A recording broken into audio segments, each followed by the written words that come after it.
Welcome back, detectives. Let's dive into another horrible case. The case of Joseph Sonnier. Joseph Sonnier was born in 1955 to a respected family of doctors in Shreveport, Louisiana.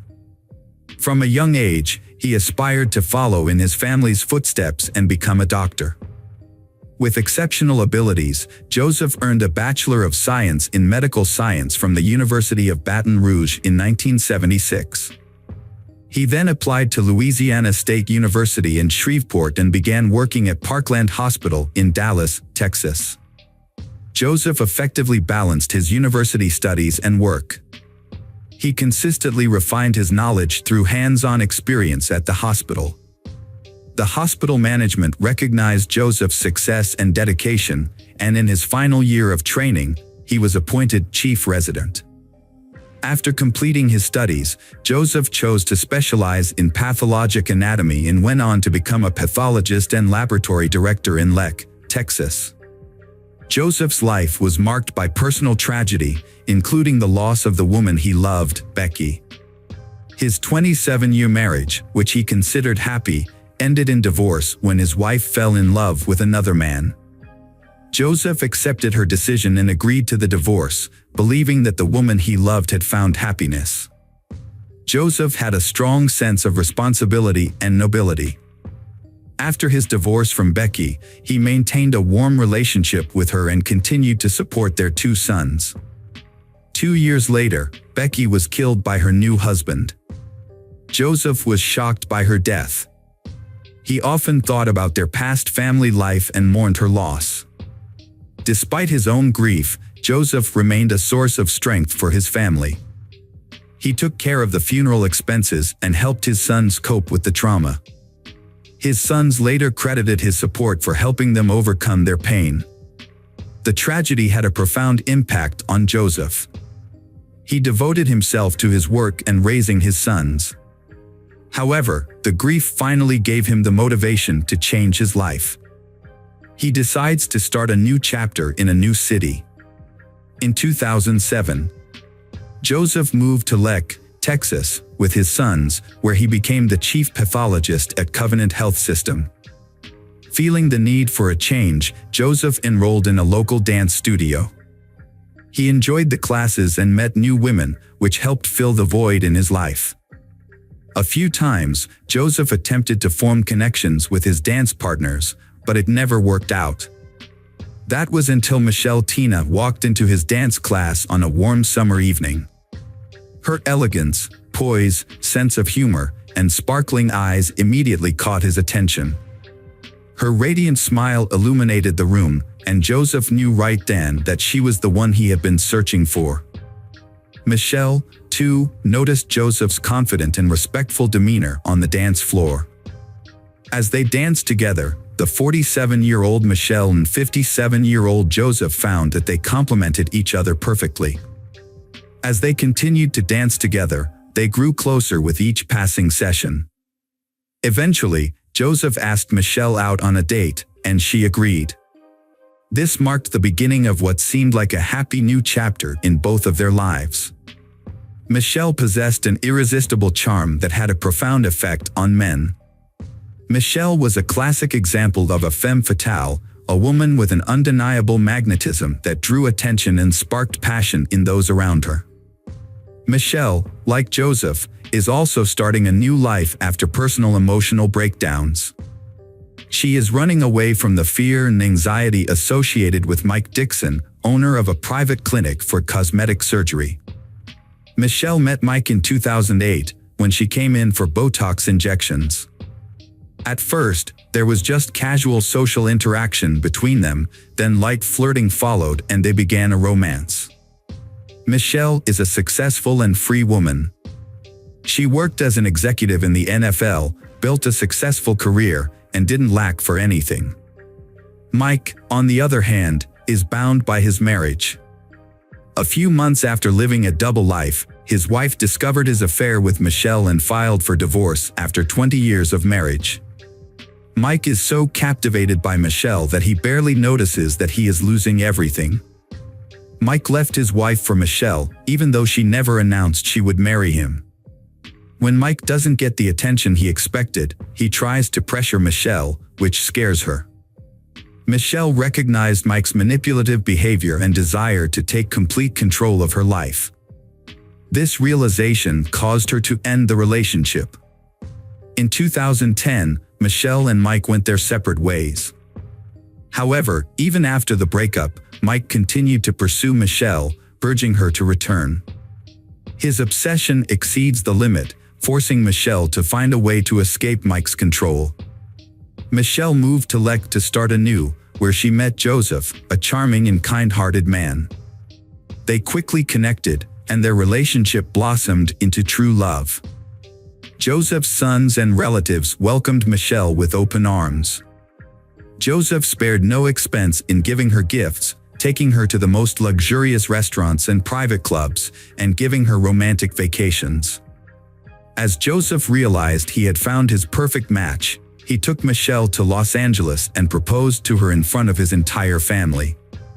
Michelle, 47 at the time, was smitten with her new partner and frequently expressed her love for him on social media. However, her ex-lover, Mike Dixon, couldn't help but notice these declarations of love. Mike is furious when he discovers that Michelle has moved away and is planning to marry Joseph. He realized he couldn't win her back but still dared to propose that they rekindle their past relationship, suggesting they become lovers again. Michelle firmly rejected his proposal, refusing to engage in a love triangle, and immediately informed Joseph about Mike's suggestion. After some time, they started to feel like they were being watched. At one point, they even noticed something that looked like a camera flash through the backyard window, but they didn't pay much attention to it, not realizing the seriousness of the problem. The situation got out of control on July 11, 2012, when a gardener came to Joseph's house to discuss a garden renovation project. When the landscaper arrived at the home, he tried to contact Joseph but got no response. He saw an open door and, thinking Joseph might not be able to hear him, went inside. The house was in disarray, and there was a bullet hole near the front door, indicating a possible intruder. The landscaper cautiously went further inside, looking for Joseph. In the garage, he found Joseph lying in a pool of blood on the floor with no signs of life.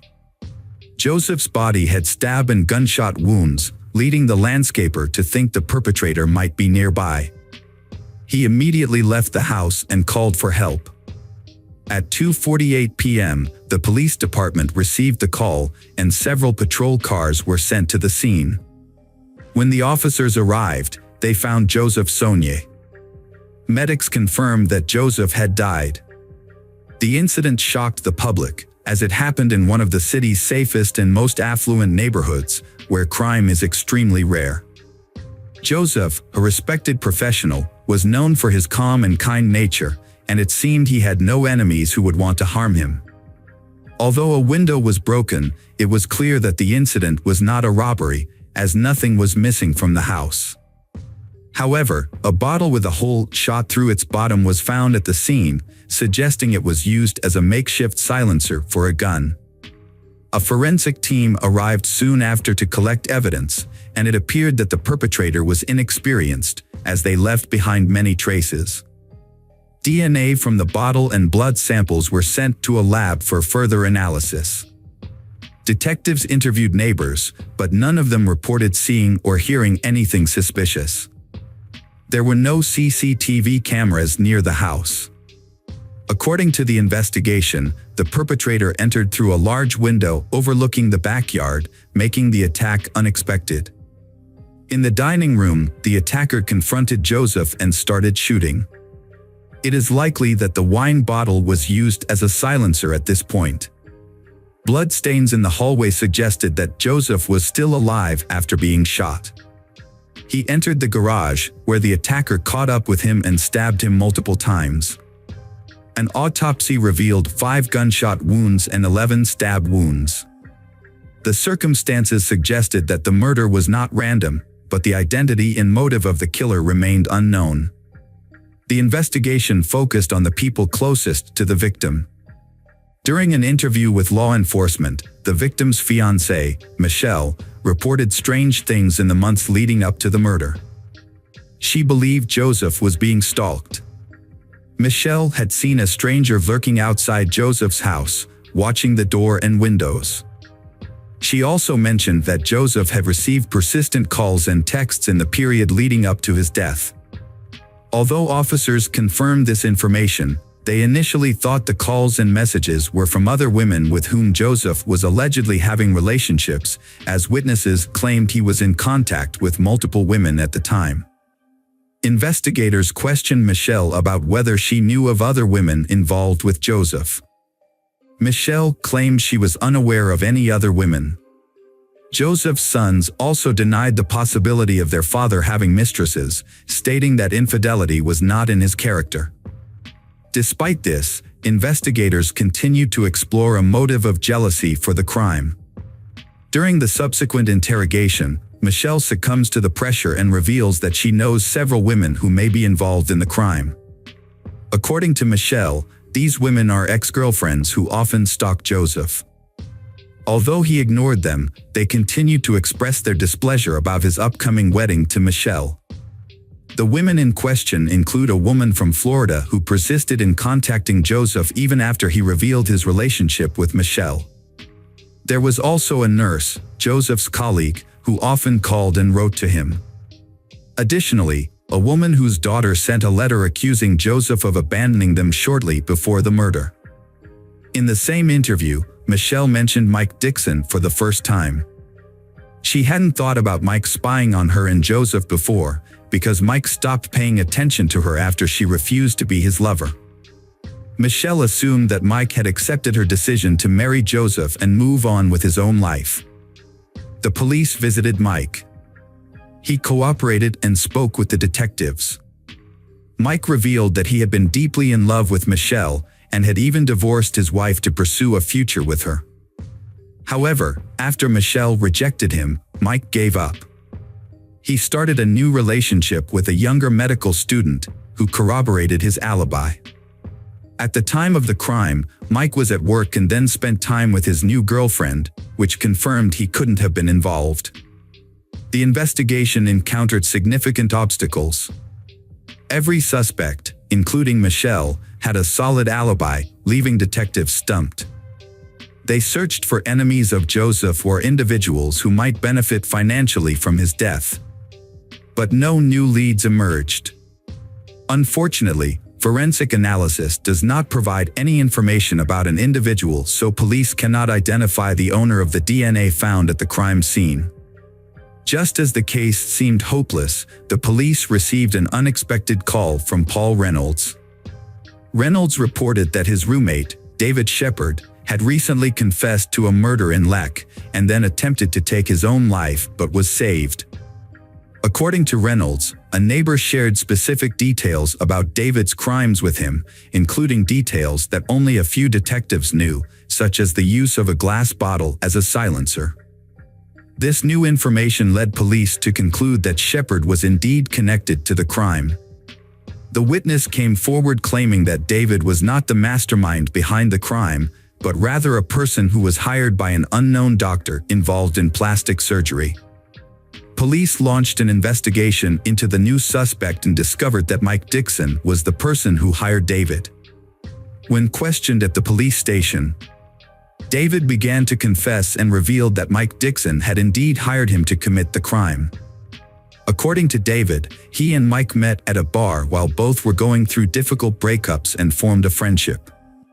Mike shared his sadness over his lost love, Michelle, who was now engaged to someone else. He claimed that he couldn't move on and was willing to do whatever it took to win her back. David alleged that the initial plan was to discredit Joseph, Michelle's current partner, in the hopes that Michelle would leave him and return to Mike. However, David claimed that murder was not part of the original plan. First, women were paid $1,000 each to pretend to be Joseph's mistresses and pursue him. Additionally, a letter arrived from a woman claiming Joseph had abandoned her and their child. Joseph consistently denied these allegations, and Michelle believed him. It was later revealed that the camera flash seen by the couple was actually the light from David's cell phone flashlight. David had been driving to their house to create the illusion of surveillance. Funded by Mike Dixon, who covered gas and other expenses. When these tactics failed to break the couple apart, Mike plotted a more extreme solution. He offered David 3 silver bars, valued at around $110,000, to kill the pathologist. David agreed and received one of the bars as a deposit, which he immediately sold at a pawn shop. According to David Shepard, the situation escalated out of control when he went to Joseph's house. He claimed the shooting was unintentional, and that after shooting Joseph, he became afraid and Joseph began to run away. David shouted to check on Joseph but received no response. He then followed Joseph into the garage, where he found Joseph lying still and heard his last breath. David rushed to check Joseph's pulse and confirmed that Joseph was dead. David admitted to stabbing Joseph several times but could not remember the exact number. David also admitted that he considered calling for help using Joseph's phone, but ultimately chose not to. Instead, he put the phone back, mutilated Joseph's body, and then went to Mike's house to get the rest of the gold before attempting to take his own life. According to David, he didn't fully understand what he was getting himself into. When he faced Joseph, he realized he could not continue killing. If it weren't for an accidental gunshot, Joseph might still be alive. Mike Dixon was arrested by the police on the same day and charged with first-degree murder. This was based on testimony from David, as well as a large amount of other evidence that included incriminating phone calls and text messages where Mike made explicit confessions. When Mike Dixon was first interviewed by detectives, they had hoped he would confess to the crime. However, he denied everything and asked for a lawyer, which led to a lawsuit. David Shepard, who had been involved in the crime, made a deal with the prosecutor where he pleaded guilty to his role and gave up his right to appeal the sentence. As a result of this deal, David received a life sentence without the possibility of parole, instead of the death penalty. Mike Dixon, on the other hand, maintained that he was not guilty, despite the circumstantial evidence against him. However, in a surprising turn of events, David, who was a key witness for the prosecution, changed his story during the trial. Under oath, David claimed that he had committed the crime alone and that Mike Dixon was not involved. He said that the silver bars found at the scene were meant to be used as an investment in a business that the two of them had planned to start. The jury was unable to reach a unanimous verdict, and a retrial was declared. The second trial occurred in 2016, resulting in Mike's conviction for first-degree murder and a life sentence without parole. However, his lawyer successfully appealed the judgment, and it was overturned. Mike was released on $2 million bail, but the case was far from over. The prosecution sought to reinstate the original sentence through the state's highest criminal court, which would have otherwise led to a third trial. On February 11, 2019, the prosecution's motion was granted, and in April 2020, Mike's bail was revoked, prompting a new arrest warrant. The Texas Court of Criminal Appeals ultimately reversed the lower court's decision, reinstating Mike's life sentence without parole. The judge ordered Mike to continue serving his sentence, and he is currently incarcerated in a Texas prison. Hello friends, welcome to our channel. Today we're going to take a look at another horrible case with you. The case of Wang Nan. Wang Nan, born in 1987 in Nanjing, China, a major city and former capital, Wang Nan grew up in a relatively affluent family. Her parents provided her with the best possible education and encouraged her to develop her talents. After completing her secondary education, Wang Nan enrolled in a prestigious university, where she studied business and finance, and also learned several foreign languages. Upon graduation, she landed a job at a large travel agency, where she quickly proved herself to be a valuable, responsible, and motivated employee. Her career advanced rapidly, and she was soon sent to Thailand to head a new branch and oversee its development. Won Nan worked as a top manager for several years before deciding to leave the agency to start her own business. She opened a Chinese restaurant in Bangkok, which she managed successfully, and it eventually grew into a small but popular chain. Won Nan was a thriving young entrepreneur who had devoted her life to her career. With her constant business engagements, she barely had time for socializing or dating, and her loneliness became a normal part of her life. At almost 30 years old, Won Nan was well established in Thailand, having lived there for a while and become proficient in the language. However, she strived for further improvement, taking additional courses to learn Thai at a training center. There, she met a young man named Yu Xiaodong, who initially stared at her before introducing himself in his native language. They exchanged brief conversations, and he inquired about her reason for studying the language. Won Nan replied that it was for business purposes, and Yu Xiaodong proposed exchanging business cards to potentially meet up Sunday. Although Won Nan was not interested in continuing the conversation, she still politely gave him her business card. Yu Xiaodong also gave Won Nan his own business card, which said that he worked in the import-export industry in Bangkok. Not very impressed, Won Nan put the business card in her wallet and forgot about it. Yu Xiaodong was the only one who showed genuine interest in Won Nan, and he wasted no time in calling her the very next day. However, she was preoccupied with work and couldn't spare even a few minutes to talk, so she declined his invitation to meet for coffee. A few days later, Yu Xiaodong asked her out again, but Won Nan turned him down once more, citing her busy schedule and preparations for an upcoming business conference where she hoped to expand her professional network. Undeterred, Yu Xiaodong showed up at the conference with a stunning bouquet of flowers and waited for Won Nan to become available. When she was free, he approached her and asked her out once more. This time, Won Nan was charmed by his persistence, which was a new experience for her. No one had ever pursued her so relentlessly before, so she agreed to meet him for dinner. As it turned out, Yu Xiaodong's interest in Won Nan was more than just a passing infatuation. He was completely smitten. He showered her with attention, surprise gifts, and romantic gestures, including sending flowers to her doorstep every morning with sweet notes attached. He also called her at least twice a day to wish her good morning and good night. Won Nan had mixed emotions about the situation. While she was irritated by Yu Xiaodong's all-consuming infatuation, she was also flattered that someone was making such an effort to win her heart.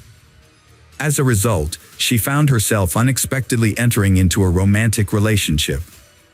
Yu Xiaodong went out of his way to woo her, not only romantically but also by trying to be perfect in every aspect of their relationship. He shared her interests and opinions, learned to cook her favorite meals, and planned exciting activities for them to enjoy together. He was also eager to help her with her work and household chores at a moment's notice. Won Nan was over the moon with happiness, feeling as though she was living in a fairy tale. Yu Xiaodong's behavior, however, was moving at a breakneck pace. Despite having only been together for a few months, he was already making plans for their wedding and discussing potential names for their future children. This made Won Nan uncomfortable, but Yu Xiaodong would counter by pointing out that they were both in their 30s and that it was time for them to start thinking about building a family. That night, Yu Xiaodong wrote a heartfelt letter to Won Nan, expressing his deep affection and commitment to being a good husband and father. The next morning, he arrived at her doorstep with a bouquet of flowers, reiterating his seriousness about marrying her. Won Nan jokingly mentioned that the courthouse wouldn't open for another hour and a half, but Yu Xiaodong suggested they go there immediately. To her surprise, the courthouse was open, and the officer responsible for registering marriages was already at his desk, ready to formalize their union. Yu Xiaodong had secretly arranged for a hasty marriage ceremony to take place early in the morning, The whole event was unusual and lacking in formality. There were no guests, no exchange of rings, no wedding dress or veil, and no commemorative photographs. One man couldn't shake the feeling that the whole thing wasn't really happening, especially since she hadn't even introduced her new husband to her mother, with whom she was extremely close. Before she knew it, she was holding a marriage certificate in her hand, and her newlywed husband was standing beside her, beaming with satisfaction. One man's marriage was troubled from the start. She had second thoughts about marrying Yu Xiaodong almost immediately after the wedding. Initially, she had hoped he would be a reliable partner, a man she could depend on. Unfortunately, her expectations were not met, and her new husband's true nature soon revealed itself. Yu Xiaodong spent most of his time at home playing video games, using his wife's money without contributing to their household expenses. Whenever his wife asked him why he wasn't working, he claimed his business was slow due to seasonal fluctuations and that he was just taking a break. However, her suspicions grew as time passed, and she decided to investigate his business. Her findings shocked her. His supposedly successful import-export company existed only on paper and business cards. One man was horrified, realizing too late that she should have had a prenuptial agreement. Now, her husband could freely spend her earnings, and if they divorced, he would claim her assets. During a tense conversation, Yu Xiaodong broke down in tears, promising to turn his life around and find a good job. However, it soon became apparent that he had no intention of looking for work and was content to rely on his wife's support. Yu Xiaodong, a grown man, consistently acted like a child. He spent most of his time playing computer games and expected his wife, Wan Nan, to pay for his personal expenses whenever he helped out around the house or assisted her at the restaurant. Wan Nan eventually had enough and told him she would no longer give him money unless he got a job. The next day, Yu Xiaodong disappeared, taking their marriage certificate and Wan Nan's identity card with him. Wan Nan only discovered the missing documents that evening when her accountant called to inquire about a large transfer of funds from her account. She was shocked, as she had not authorized the transfer. However, she immediately suspected her husband's involvement. It turned out that Yu Xiaodong had transferred more than $500,000 into his own account, using the stolen documents to deceive the bank into thinking it was their joint decision to transfer their shared money. Wan Nan quickly reported the theft to the police, who tracked down Yu Xiaodong a few hours later as he attempted to withdraw some of the stolen money. Confronted by the police and his wife, Xiaodong broke down and begged for forgiveness on his knees. He confessed to losing a large sum of money through gambling, which had led to threats of death and demands to repay the debt. This was not his first brush with the law, as he had previously served an 8-year prison sentence for robbery in his home country of China. One man was consumed by shame as she learned the truth about her husband's past. Despite this, she believed that his addiction to gambling was a disease that could be overcome, and she wanted to help him recover and return to a normal life. To support him, Wan Nan agreed to pay off half of his debt and offered him a job as heger of one of her restaurants. Initially, Yu Xiaodong appeared to be grateful for the opportunity and took his new role seriously. He even developed a promising strategy for the restaurant's growth. However, his enthusiasm was short-lived. Before long, he began to spend more time playing computer games and indulging in other leisure activities. Meanwhile, one man discovered she was pregnant and shared the news with her husband. Yu Xiaodong initially expressed reservations about the pregnancy, and in a moment of hesitation, asked his wife to consider an abortion, which she flatly refused. The disagreement escalated to the point where he threatened divorce and division of their property, but eventually, his demeanor softened, and he apologized for his rash words. Yu Xiaodong later admitted that his outburst was driven by emotional anxiety, but ultimately, he was happy about the impending arrival of their child. However, things took a dramatic turn 2 months later. During a fateful trip, Yu Xiaodong suggested that his wife purchase life insurance, citing the pregnancy as a reason to safeguard her well-being and that of their unborn child in the event of any unforeseen circumstances. This seemingly caring gesture came after a period of harmony in their marriage, where he had been attentive, supportive, and diligent in his role as a husband and expectant father. Wang Nan quickly agreed to her husband's suggestion and even wondered why she hadn't thought of it herself. They purchased insurance the very next day. A couple of weeks later, Yu Xiaodong proposed a vacation to help them relax and unwind. Wang Nan was initially hesitant, but her husband was insistent. He pointed out that they had never had a honeymoon and that traveling with a baby would be difficult in the coming years. He also felt that they needed a break to clear their minds of the stress and negativity they had been experiencing. Wang Nan was eventually won over by her husband's arguments and agreed to the trip.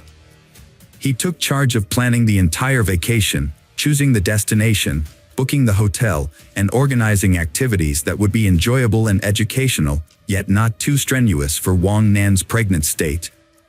Wang Nan was happy to leave the planning to her husband and was pleased to see how much effort he was putting into making their vacation special.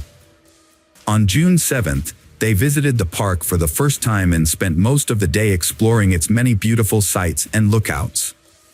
However, as the summer evening wore on, the park became increasingly crowded, with tourists everywhere. As the sun began to set, Wang Nan noticed that her husband, Yu Xiaodong, was growing angry and nervous. When she asked him what was wrong, he explained that the crowds were ruining their chance to enjoy a romantic sunset in peace.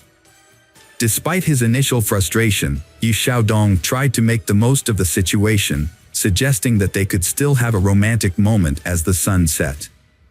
As the park began to clear out, he climbed the fence of the observation deck and called out to his wife, Wang Nan, to join him, promising her an incredible view.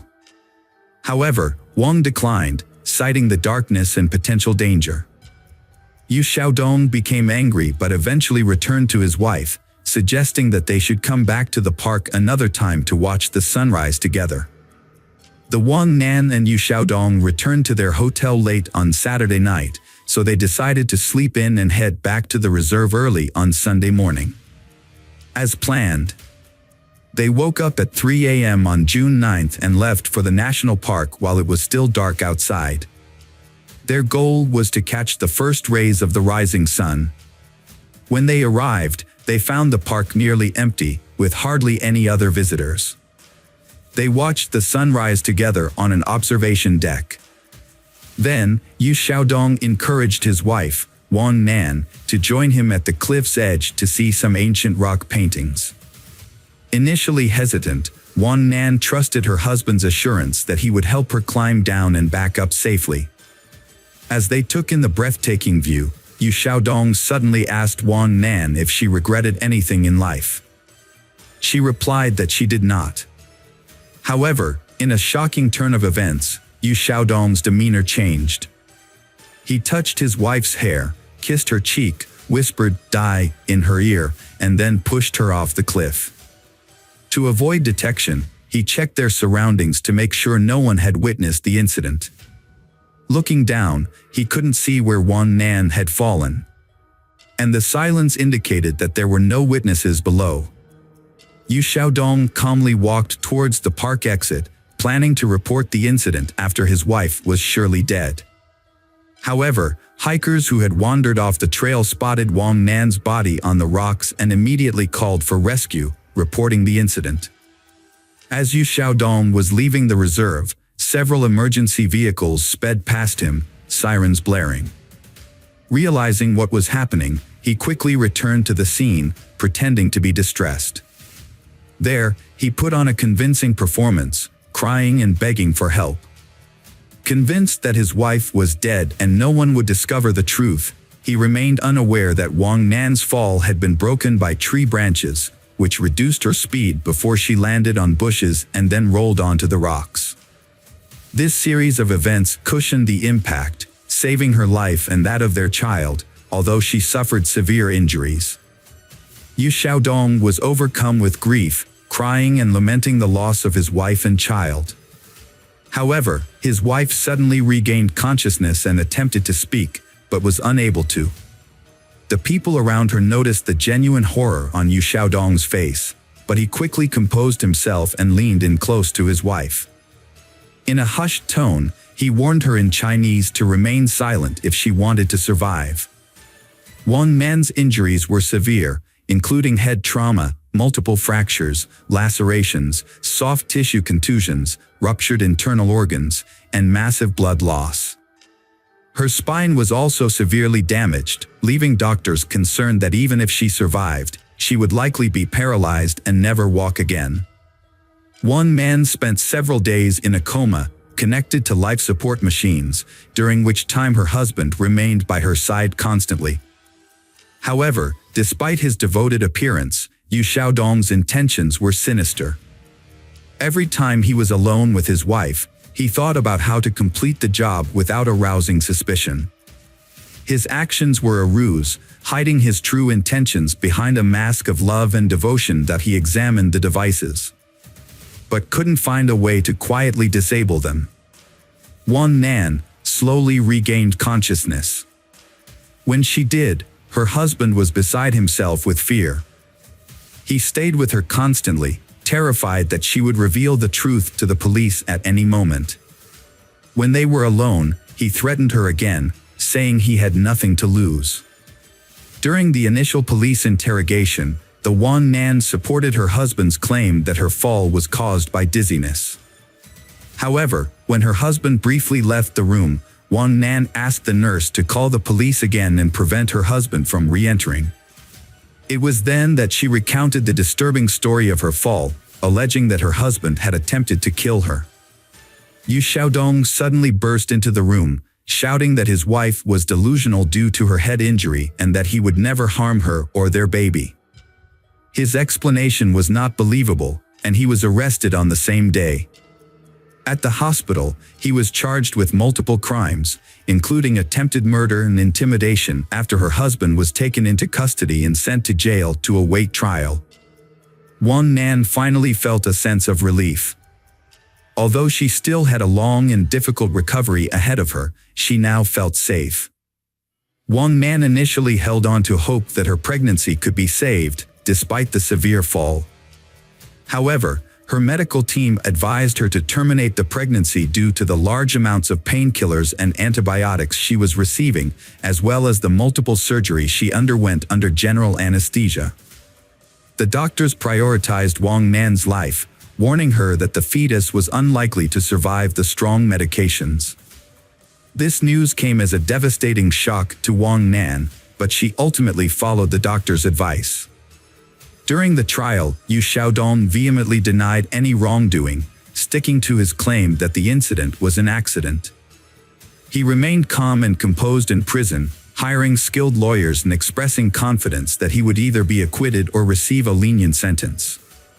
In contrast, the investigators and prosecutor were convinced that Yu Xiaodong had deliberately committed the crime. Motivated by the prospect of collecting a substantial insurance payout and inheriting his wife's fortune, which was valued at nearly $2.5 million at the time. During an interrogation, Yu Xiaodong made a shocking revelation about his motive for the heinous crime. He disclosed that he was angry with his wife for not paying off his entire debt, which had accumulated due to his gambling habit. In his mind, if his wife truly loved him, she would have cleared all his debts since she had the financial means to do so. This perceived betrayal led Yu Xiaodong to believe that his wife did not love him, and therefore, he felt justified in punishing her. After making this astonishing confession, the defendant became silent, seemingly aware that he had revealed too much. He attempted to retract his statement, claiming that he had been misunderstood. Nevertheless, his unexpected admission, combined with Wang Nan's testimony, was sufficient to secure a lengthy prison sentence. In March 2021, Yu Xiaodong was found guilty and sentenced to life imprisonment. However, he and his lawyers filed multiple appeals, and 6 months later, the Thai court showed unusual leniency by reducing the life sentence to 10 years in prison. Wang Nan and her family were shocked and outraged by the lenient sentence given to Yu Xiaodong, believing it would set a bad precedent and encourage others to commit similar heinous crimes. Yu Xiaodong received a sentence of 10 years for attempting to murder his pregnant Wang Nan. As of now, Yu Xiaodong is serving her 10-year sentence while Wang Nan is challenging the court's decision.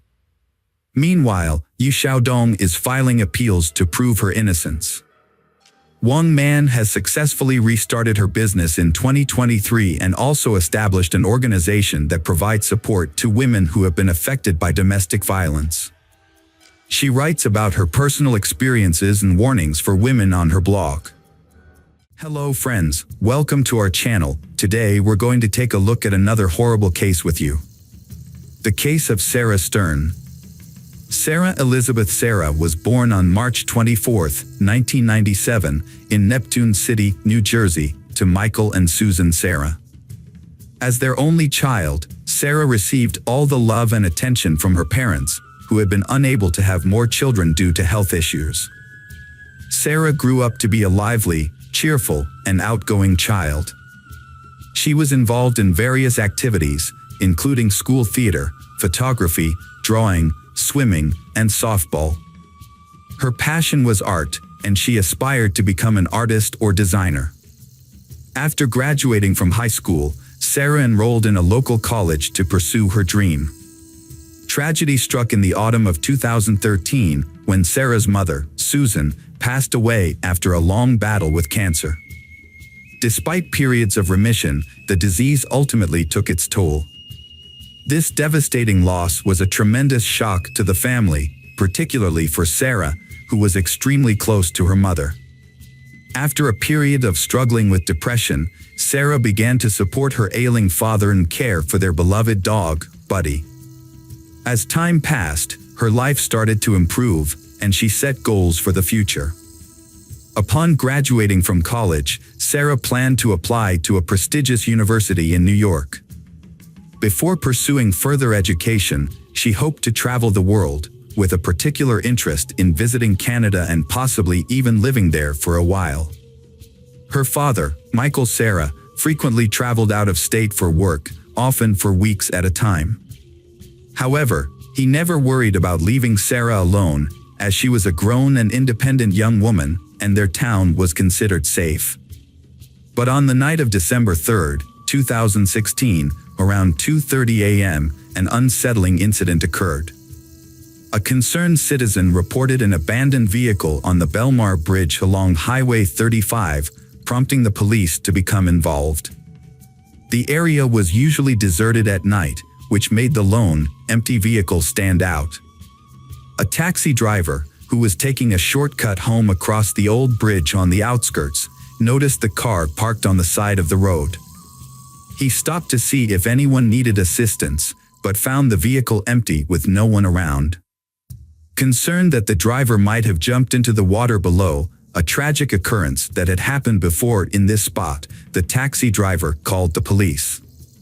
Police officers responding to the scene found the car's keys in the ignition and no signs of blood or struggle, leading them to initially believe that the owner may have intentionally left the car on the bridge to jump into the river. To investigate further, they checked the car's ownership and discovered it belonged to 85-year-old Lily Sarah, who lived in a nearby town. When officers visited Lily's home, they found her alive and well. She explained that she hadn't driven the car in years due to poor eyesight, and her 19-year-old granddaughter, Sarah, was the frequent driver. Lily tried to contact Sarah but was unable to reach her because her phone was turned off. She then provided the officers with her son's address, where Sarah lived, and informed them that Sarah was likely alone, as her father was out of town for work and wouldn't return until the following week. Sarah was nowhere to be found at her home. Although the back door was open, an initial search of the house didn't turn up any signs of foul play. However, they did find the family dog locked in one of the bedrooms, whining. Despite the open back door, there were no signs of disarray or struggle, and no evidence of an intruder. As the news of her disappearance spread, Sarah's father, Michael, rushed back home on the next available flight. Upon his arrival, he confirmed that everything was still in its place and nothing was missing. Notably, all of Sarah's personal belongings, including her passport, driver's license, and mobile phone, were still at the house. The police shared their initial concerns with Michael, suggesting that Sarah might have gone to the nearby bridge with intentions to harm herself. They asked if he had noticed any warning signs of suicidal tendencies or self-harm. Michael revealed that Sarah had struggled with depression after her mother's passing, but had made a full recovery with the help of loved ones and her studies. In fact, Sarah had big plans for her future, aspiring to become a designer and travel the world. To piece together what happened, the police needed to know who Sarah had contact with on the day she vanished, what conversations she had, and who saw her last. The first witnesses to come forward revealed that Sarah had spent most of December 2nd with her childhood friend, Liam McIntyre. As the last person to see her, Liam was a crucial part of the investigation. The police quickly decided to speak with him to gather more information and reconstruct the events of that day. When the police arrived at the McIntyre residence, they met with Liam's mother, who told them that her son was sleeping after a night shift. The officers asked her to wake Liam, who seemed confused about the situation. Once he was informed about Sarah's disappearance, Liam confirmed that they had spent the previous day together and agreed to go to the police station to give a statement. Liam shared that he and Sarah had attended college classes together that morning, but they decided to skip the last 2 lectures and go to her place to unwind instead. At her house, they played video games, chatted about their plans, and socialized. They briefly left her house twice to pick up food and visit a local supermarket. Liam left Sarah's house around 7 p.m. to go to his night shift job and did not see her again. Liam was also asked if Sarah had been struggling with any mental health issues. He explained that she had been battling deep depression since her mother passed away. He shared that Sarah often felt hopeless, wanting to escape or end her life, but he did not think that this meant she was planning to harm herself. He noted that she also struggled to connect with her father, leading to additional emotional strain. Liam considered it possible that Sarah's emotional state may have contributed to her disappearance. However, it was also clear that Sarah was planning a trip to Canada around that time and had recently exchanged money in preparation for her travels. Liam's testimony gained credibility when Canadian dollars were found in her bedside table drawer, though the amount was relatively insignificant. Preston Taylor, a close friend from high school, corroborated Liam's story. Preston mentioned that Sarah had struggled with depression, leading him to wonder if she had fled to Canada or taken her own life by jumping off a bridge. His emotional testimony underscored the strong bond he shared with Sarah. Despite these accounts, investigators soon ruled out the possibility of Sarah fleeing the country due to the absence of her passport. As a result, the search focused on the more distressing possibility of her having jumped to her death. A comprehensive search operation was launched along the river, involving divers, specialized equipment, and hundreds of volunteers, including police. However, strong currents posed a challenge, potentially carrying her remains or personal belongings far from the bridge, and thorough searches of both riverbanks were necessary to try to find any signs of Sarah. Among the volunteers searching for Sarah were her friends Liam and Preston. Despite their efforts, the search yielded nothing, prompting law enforcement to re-question those closest to Sarah. It was during this process that discrepancies in their accounts began to emerge. Sarah's friends and classmates described her as a happy and carefree person, with no signs of depression or problems with her father, whom she often spoke about affectionately. However, Liam and Preston's behavior after Sarah's disappearance raised eyebrows. They initially acted as if they had lost a loved one, gaining sympathy from many. But over time, their behavior seemed increasingly insincere, as if they were performing for an audience. The fact that Liam and Preston had only recently become close, about a month before Sarah's disappearance, raised suspicions and led the police to re-question them. Liam was visibly shaken when he was brought in for further questioning. The investigator asked him about his relationship with Sarah and Preston, and Liam explained that the three of them had grown up together on the same street and attended the same school. They were extremely close, sharing their deepest secrets and dreams with each other. Preston had even taken Sarah to prom, but they had never been romantically involved. Liam clarified that his relationship with Sarah was more than just friendship. He considered her like a sister. They had even listed each other as siblings on social media. Sarah had confided in Liam about her family, telling him that her mother had left her a significant amount of money in a safety deposit box at the bank. Sarah didn't trust her father, who claimed a right to the money, so she planned to retrieve it soon and move to Canada.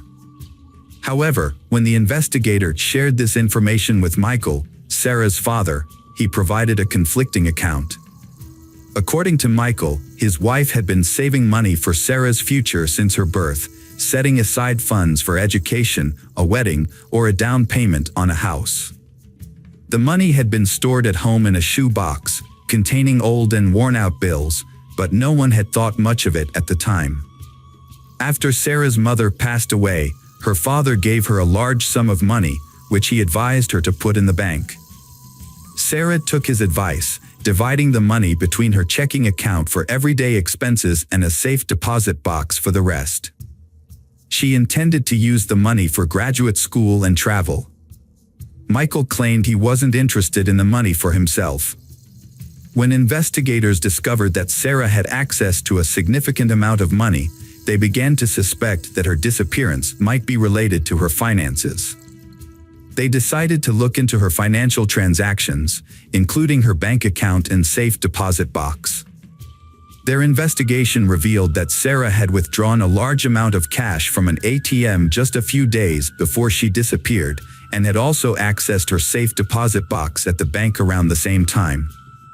The detectives were in for another surprise when they reviewed the bank surveillance footage, which showed that Sarah was not alone when she visited the bank on December 1st. Liam was with her, raising questions about why he hadn't mentioned this earlier. When asked about it, Liam explained that Sarah had confided in him about her banking activities and had asked for his accompaniment because she was nervous about carrying a large sum of cash. Liam's hesitation was evident, but his story seemed plausible, and his demeanor appeared genuine.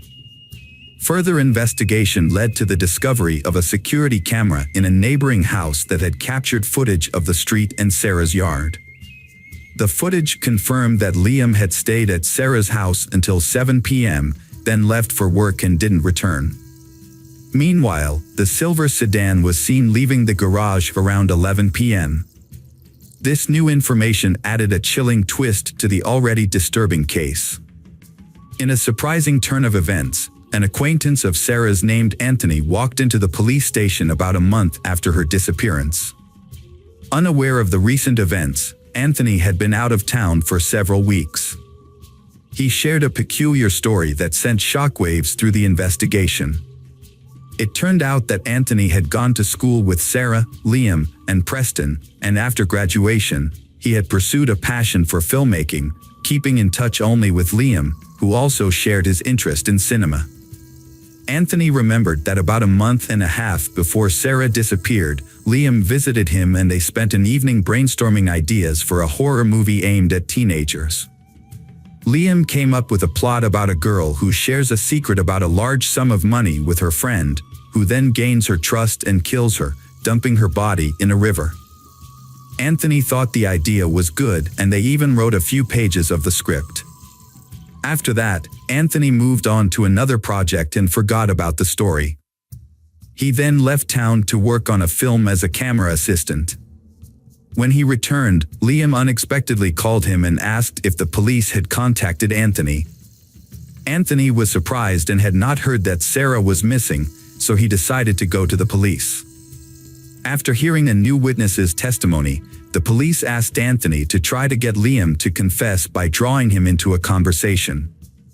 Anthony agreed and a plan was set in motion. He would invite Liam to work on a project that required renting expensive camera equipment, which they would pretend they couldn't afford. Liam had ambitions of being in a movie, so the police thought he would likely jump at the chance to make his dream a reality, especially if it meant using the money he had taken from Sarah. They decided to test him by setting up a sting operation. Anthony, a friend of Liam's, was asked to pretend to have connections in the film industry and offer him a deal. Anthony met with Liam and suggested they discuss the details in person. Unbeknownst to Liam, a hidden camera had been installed in Anthony's car to capture any incriminating evidence. When Liam got into the car, he looked around nervously, as if he suspected something was off. He then handed Anthony an envelope containing $2,000 in cash and asked if it was enough to rent the equipment they would need for the movie. Anthony agreed, and then asked Liam where he had gotten the old bills. Liam hesitated before admitting that the money belonged to Sarah, and that he and his friend Preston had taken it from her house because, in his words, the dead don't need it. Although Liam didn't provide any further details, his admission was enough for the police to arrest him and his friend Preston on suspicion of a crime. Preston, Liam's accomplice, quickly began cooperating with the authorities and struck a deal with the prosecution. He told them that he hadn't directly participated in the crime, but had helped Liam cover his tracks and get rid of Sarah's body. According to Preston, Liam started plotting to take Sarah's money as soon as he found out about it. Sarah had kept her inheritance a secret, even from her closest friend, for a long time. However, when she began making serious plans for a trip to Canada, Liam asked her how she intended to pay for it, and she revealed that she had inherited a sum of money from her mother. Liam then persuaded her that it would be safer to store the money in a home safe rather than a bank vault, and he urged her to withdraw the cash.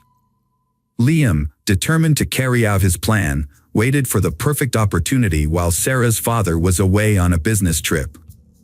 He enlisted the help of his friend Preston, promising him $25,000 in exchange for his assistance. Liam had Sarah withdraw a large sum of money from the ATM, but didn't check the exact amount. They spent the next day together, waiting for the right moment to strike. When the time came, Liam separated Sarah from her dog by locking it in another room, then approached Sarah from behind and attempted to strangle her. However, the crime proved more difficult than Liam anticipated. Sarah, being physically strong and athletic, resisted fiercely, resulting in an intense struggle until she eventually lost consciousness.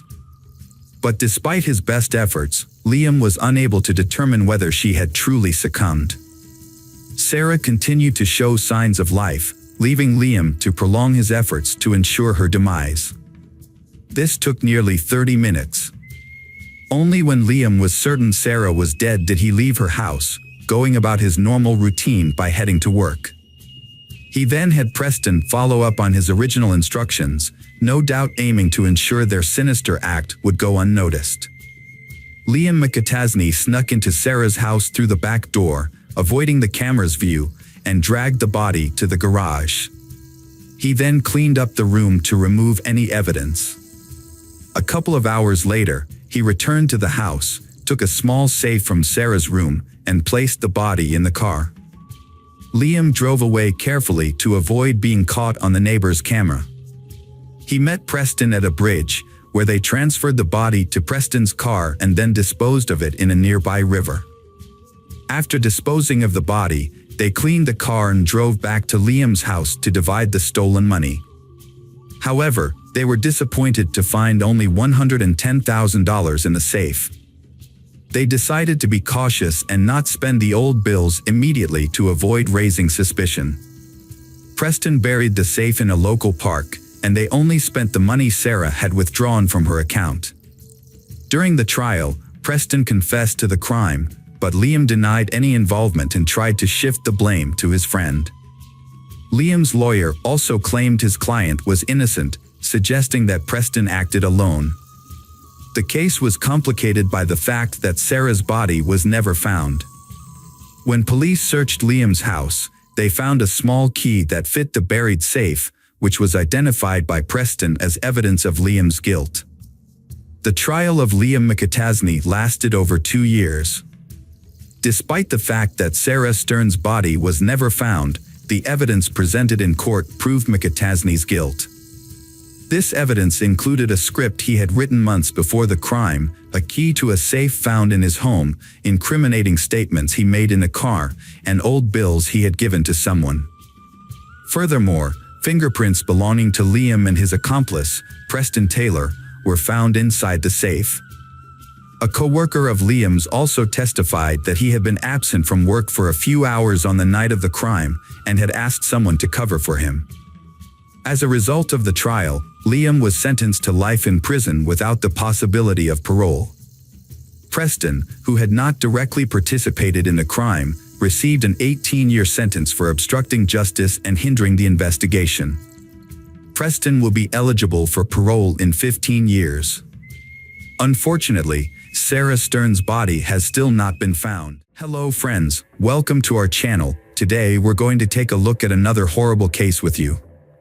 The case of Carmen Thomas. Carmen Thomas was born on October 30th, 1987, in South Africa. Her life took a drastic turn when her father passed away when she was just 10 years old. Overwhelmed by grief, her family moved to live with relatives in Whitby, United Kingdom. However, the move did not bring the peace they had hoped for, and they eventually returned to South Africa. When Carmen turned 18, she decided to leave behind with her relatives and later relocated to London to pursue her education. She earned a master's degree in marketing and quickly became known for her charismatic and outgoing personality. Carmen formed strong bonds with many people and became a loyal friend and companion. However, living in a big city like London came with its expenses, and Carmen had to work hard to maintain a decent standard of living.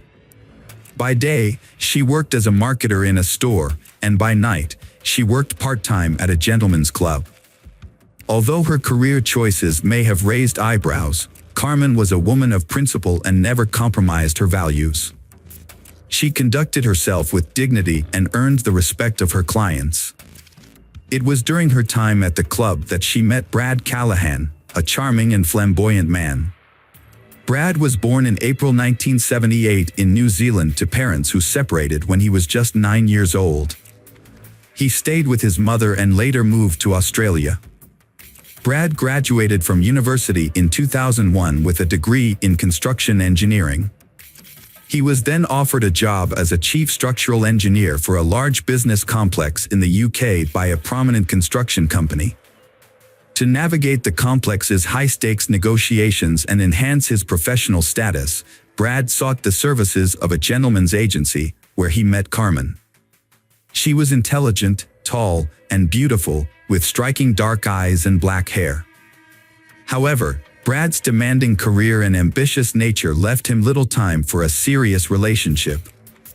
Despite this, Brad and Carmen got along well after a dinner, and their casual interactions eventually blossomed into a solid friendship. Over time, their friendship deepened into a romance, and they began living together. Their relationship was built on mutual trust, care, and support. When Carmen got pregnant, Brad decided it would be better to go back to New Zealand, a country with cleaner air and a more laid-back lifestyle. In March 2005, they returned to Auckland. After the birth of their son Jack, they experienced immense happiness. They prioritized Jack's safety and well-being, making sure he had everything he needed for a happy childhood. However, the arrival of their son brought significant challenges to their relationship. The first problems arose in the relationship between Carmen and Brad due to disagreements on how to raise their child, causing tension and instability.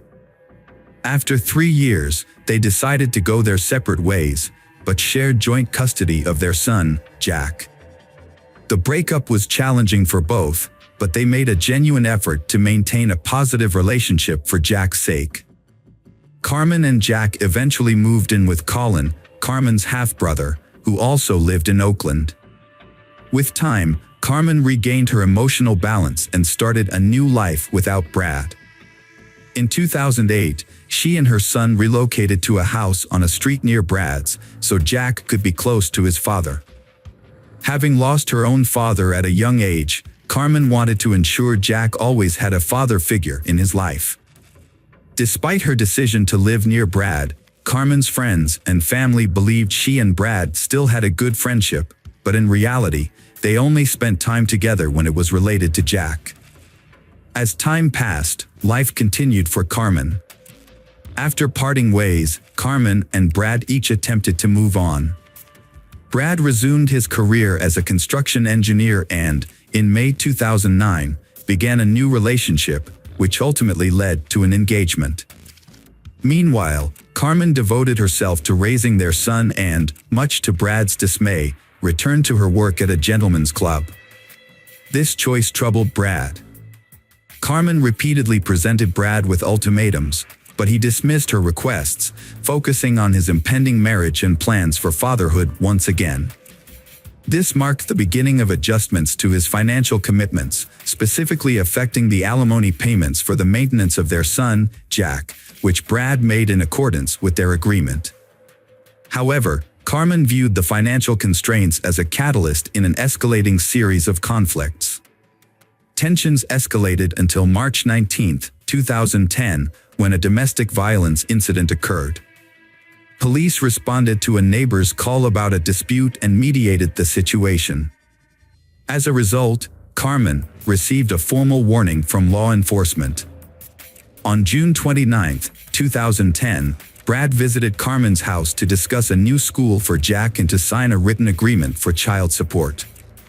However, Carmen was unhappy with the document and asked Brad to leave, yelling that Jack was not his son as he departed. 2 weeks later, Brad tried to contact Carmen again, but she did not respond. On July 13, 2010, Brad reported Carmen missing to the police, who began searching for her. Through video footage and interviews with neighbors, investigators were able to reconstruct a timeline of events leading up to Carmen's disappearance. They discovered that on June 29, a surveillance camera at a nearby supermarket had captured footage of Carmen, providing a potential lead in the search. During their investigation of the rented house where Carmen and Jack lived, police noticed that there was no outdoor garbage can. Inside the house, they found bloodstains on the front door, washing machine, sink, and shower. To confirm the presence of blood, forensic scientists used luminol, a substance that reacts with the iron in hemoglobin. The test revealed multiple patterns of blood on the bathroom door and floor. The landlord reported that on June 29, she heard loud screaming, followed by prolonged crying and moaning. When she knocked on Carmen's door, no one answered. She looked out the window and saw a street trash can and an overturned drying rack, which caught her attention.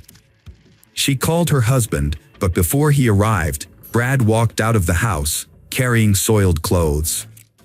He told the landlord that Carmen had become ill after a medical procedure and had vomited blood. However, the landlord noticed that Brad appeared to have just taken a shower. She had no reason to doubt his story, so she didn't call the police.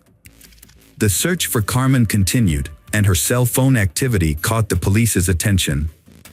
Although messages were being sent from her phone regularly, the tone and language used were unusual and didn't match her previous communication style. The outgoing messages and calls continued until July 10th. During further investigation, Carmen's car was found, and in the back seat, they discovered her luggage, clothes, and other personal belongings. The police investigation into Carmen's disappearance began with the examination of her seized suitcase, which revealed traces of blood and a note indicating she owed money to her employer. An envelope with Misty's name and $270 was also found in the glove compartment. Inspector Mark Benefield suspected foul play after finding blood in the car and launched a search for Carmen's body in the countryside southeast of Auckland, but it was inconclusive.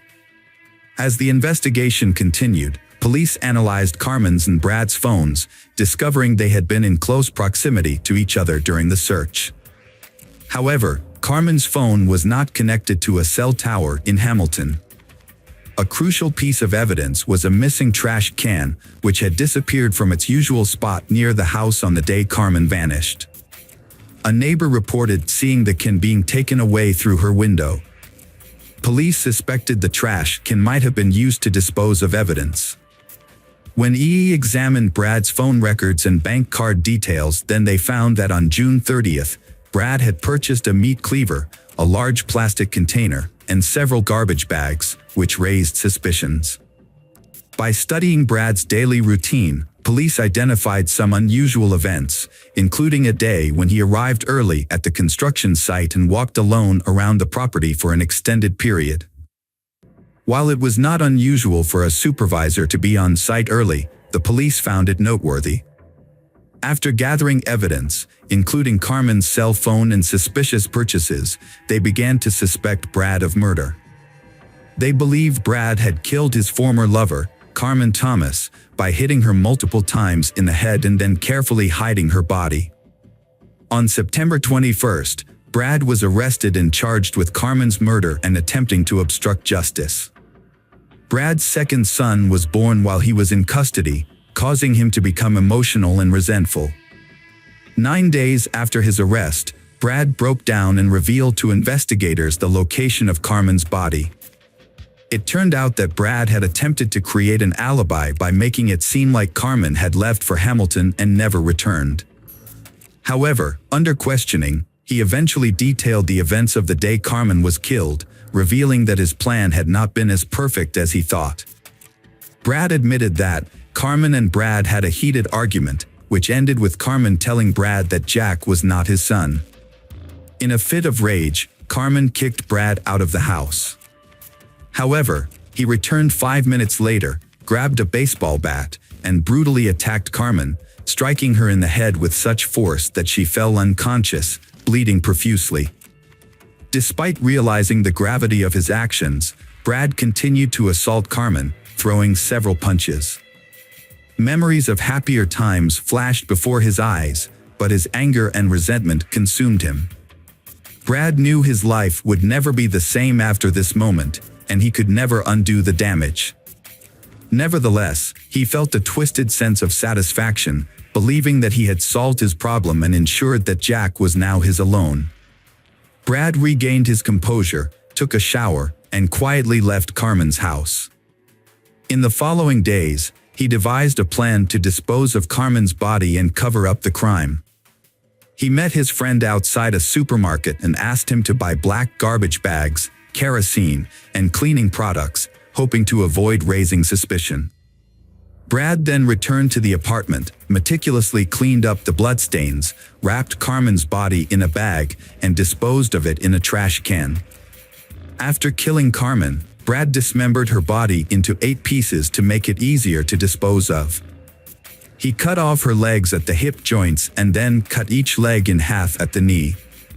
He also severed her arms and head from her torso. A few days later, on July 3rd, Brad met a friend at a boat ramp in Oahu Bay, near downtown Oakland. He confessed to his friend that he had killed Carmen during an argument and asked for help disposing of her body. However, his friend refused to provide a boat to dump the remains into the sea. Over the next few days, Brad drove to Ware Ridge in West Auckland and buried the dismembered body parts in a shallow grave. On July 7th, he drove Carmen's car to Hamilton and abandoned it in a hotel parking lot. He left a suitcase of clothes and some of her personal belongings in the car to make it seem like she had left voluntarily. However, he made a critical mistake by including bloody clothes in the suitcase. In an attempt to cover his tracks, Brad started sending text messages from Carmen's cell phone to her friends, pretending to be her. He claimed that she was not feeling well and had been in bad shape for days. However, this plan ultimately backfired on him. On October 1st, police excavated the burial site indicated by Brad and found the body of Carmen Thomas. Her remains were discovered in plastic containers, carefully removed from a makeshift grave on Wayfair Ridge. An autopsy revealed that Carmen Thomas had died from multiple blows to the head, with the fatal blow causing a compressed skull fracture. After multiple forensic examinations, Carmen's body was released to her family on October 13th. Tragically, her young son Jack, who had been waiting and hoping to see his mother again, was only able to hug and kiss her white casket. On February 8, 2011, Brad Callahan's first court hearing was held. Judge Winning determined that the crime was unintentional and took into account Brad's claim that he acted impulsively in a state of rage. However, the judge was more severe in his assessment of the subsequent cover-up. On May 26, 2011, Brad Callahan was charged with attempting to change the course of justice. A retrial was held on November 25, 2011, where police officers filled the High Court in Auckland. In a surprise move, Brad Callahan made 2 guilty pleas, admitting to murder and attempting to change the course of justice after Carmen's death. A judge has sentenced 31-year-old Brad Callahan to life in prison for murdering Carmen Thomas. Brad was also given a 6-year sentence for attempting to interfere with the investigation into Thomas's death.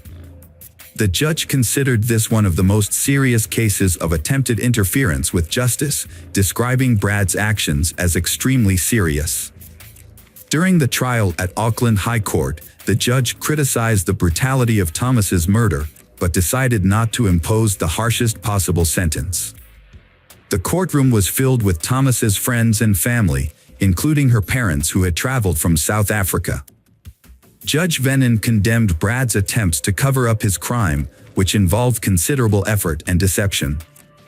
The 6-year sentence for interfering with the investigation will be served at the same time as the life sentence. In a statement, the Thomas family expressed their ongoing anger and grief, saying that no punishment can bring their daughter back. However, they are relieved that Brad will be in prison for a long time, giving him the opportunity to reflect on the harm he has caused. Little boy Jack Brad is living with his grandmother in another town under an assumed name. Hello friends, welcome to our channel. Today we're going to take a look at another horrible case with you. The case of Natalie Holloway. Natalie Holloway was born on October 21, 1986, in Clinton, Mississippi, to Elizabeth and David Edward Holloway. Her parents had a loving relationship that began in their youth, but after 13 years of marriage, they divorced due to the stresses of domestic life. Following the divorce, Natalie and her brother Matthew lived with their mother, who continued to receive emotional and financial support from their father. In 2000, Elizabeth remarried to George Twitty, a businessman from Alabama, and the family moved to Mountain Brook. The transition was seamless, and Natalie and her brother remained close to their father, visiting him regularly during holidays.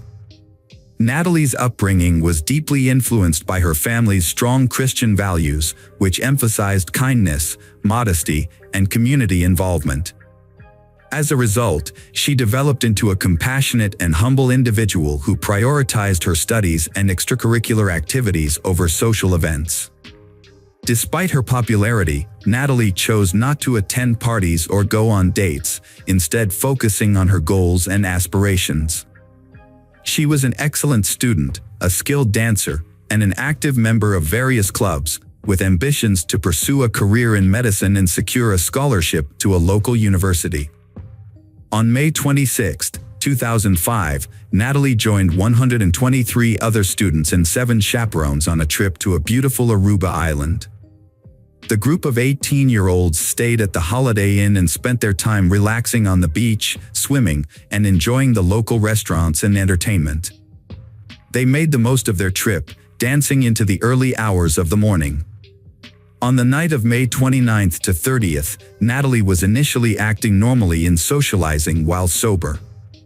However, after consuming a drink given to her by Joran, her behavior changed, indicating that she may have been under the influence of a substance.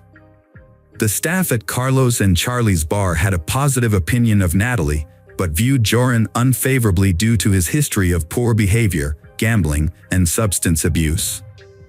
Joran had a reputation for renting hotel rooms with friends, where they would invite foreign women and secretly record their activities, later uploading the videos online. Natalie Holloway's disappearance began with a frantic phone call from her mother, Elizabeth Twitty. After failing to reach her daughter, Elizabeth contacted one of the trip's chaperones to report her concerns. Elizabeth's instincts told her something was wrong, as Natalie was a responsible and punctual person who always stayed in touch. When Natalie didn't return to the airport with the rest of the group on May 30th, Elizabeth's worst fears were confirmed. Her belongings, including her phone and passport, were still at the hotel, but Natalie was nowhere to be found. Elizabeth and her husband quickly flew to Aruba to search for their missing daughter. When Elizabeth arrived in Aruba, she discovered more about Natalie's disappearance than the police had. Unfortunately, the authorities didn't seem to be in a hurry to investigate and initially disregarded Elizabeth's concerns. This type of case isn't unusual in Aruba, and the police appeared to be taking it lightly. They implied that it was common for tourists to miss their flights or lose track of their group, and that Natalie was probably just having fun, drinking, or socializing with new people. Natalie's last known whereabouts were on May 30th at around 1:30 a.m., when she left a bar with a man named Van der Sloot. They got into a car with two other young men, and that's the last time she was seen. Natalie and her friends had been spending time at the notorious Carlos and Charlie's nightclub and casino. On one of those nights, she met a 17-year-old local named Joran, who offered to buy her a drink. He then invited her to visit a lighthouse and see sharks in the area. As they left the club, a silver Honda car driven by the Deepak Kalpoe brothers was waiting for them. Elizabeth contacted the police for a second time 4 hours later, and this time she shared some concerning information. As a result, the three individuals were detained. Van der Sloot initially claimed he didn't know Natalie, but eventually admitted he had left the bar with her. According to him, they spent some time driving around, stopped by the beach, and later dropped Natalie off near her hotel. Deepak Kalpoe brothers, 18, and the 21-year-old, confirmed Van der Sloot's story. It's worth noting that the three were questioned together by the police, an approach that seems questionable from a law enforcement perspective. Later on, they altered their statements multiple times. Despite his questionable behavior, Joran was never held accountable for his actions. None of the charges against him went to court. It was later discovered that Joran's father, Paulus van der Sloot, was a well-known lawyer who was seeking a judgeship. Apparently, corruption was prevalent in Aruba, allowing individuals like Joran to avoid accountability for their actions. As the investigation continued, David Holloway, Natalie's father, arrived in Aruba and joined the search efforts, which were led by his ex-wife and journalists. As public pressure mounted, it was discovered that the hotel's surveillance cameras did not capture the suspect's car, and there was no footage of Natalie entering the building on May 30th. This revelation contradicted the statements of Joran and the Kalpoe brothers, who were subsequently called in for questioning again. During this second round of questioning, one of the Kalpoe brothers unexpectedly changed his story, claiming that he had dropped Natalie off at a location before reaching the hotel, which was not covered by surveillance cameras. He also added that he had seen a figure in black approaching Natalie, who was later revealed to be one of the hotel's security guards. On June 5th, investigators took into custody the hotel's security staff who were working the night Natalie disappeared. 4 days later, on June 9th, detectives arrested 3 people, including 2 of the Kalpoe brothers, due to suspicious circumstances. While in jail, one of the security guards learned something important from the Kalpoe brothers. Satish admitted that he and his brother Deepak had lied to protect their friend Joran. In reality, they had left Joran alone with Natalie on the beach and had gone their separate ways. The security guards were released on June 13th. A few days later, on June 17th, police detained Steve Gregory Cruz, a DJ who had worked on yacht parties, because they suspected he might be involved in Natalie's disappearance. On June 22nd, Paulus van der Sloot, Joran's father, was questioned and detained by police, but he was released on June 26th along with Steve Cruz because there was not enough evidence. Joran later changed his story again, this time blaming the Kalpoe brothers for Natalie's disappearance. He claimed that he had said goodbye to Natalie near his home and that she had left with the brothers. However, his new story was not believable. The Kalpoe brothers' lawyer responded to Joran's accusations. After a short trial on July 4th, the Kalpoe brothers were released from custody. At the same time, Joran's time in custody was extended by 2 more months. Despite the growing evidence, the police seemed to be ignoring Joran's possible involvement in Natalie's disappearance. Joran van der Sloot was born on August 6, 1987, in Arnhem, Netherlands, to Paulus van der Sloot, a lawyer, and Anita van der Sloot-Hugen, an art teacher. He was one of 3 brothers in a large family that moved to Aruba in 1990. Joran grew up on the island, where he attended the International School of Aruba and excelled academically. He also developed a passion for sports, particularly soccer and tennis, and showed promise in these areas. Joran's family life was complicated. As a child, he was closer to his father, but his relationship with his mother was strained. Anita considered Joran dishonest and struggled to instill good values in him. She remembered him as a rebellious child who frequently ran away from home. As Joran entered adulthood, he began to associate with a questionable crowd and developed a taste for gambling. Despite this, he presented himself as confident and fearless to his friends, which initially impressed many people. However, locals were wary of Joran, sensing that his permissive behavior would eventually lead to trouble. Joran was popular with girls, but he often took advantage of them. Overall, people had mixed opinions about Joran, with some being drawn to his charismatic personality and others being put off by his questionable behavior. As the investigation into the suspects continued, the search for Natalie Holloway remained ongoing. U.S. authorities assisted by closely monitoring the progress and providing significant financial support to aid in the search for the Natalie. Although the Aruban authorities were not pleased with the increased scrutiny, they accepted the funding. On August 26, the police detained the Kalpoe brothers and another young man, but this was unrelated to the case. The arrest was an attempt to intimidate them into talking. All 4 were released on bail on September 3, 2005, and a week and a half later, all restrictions were lifted. Joran van der Sloot spent about 3 months in custody.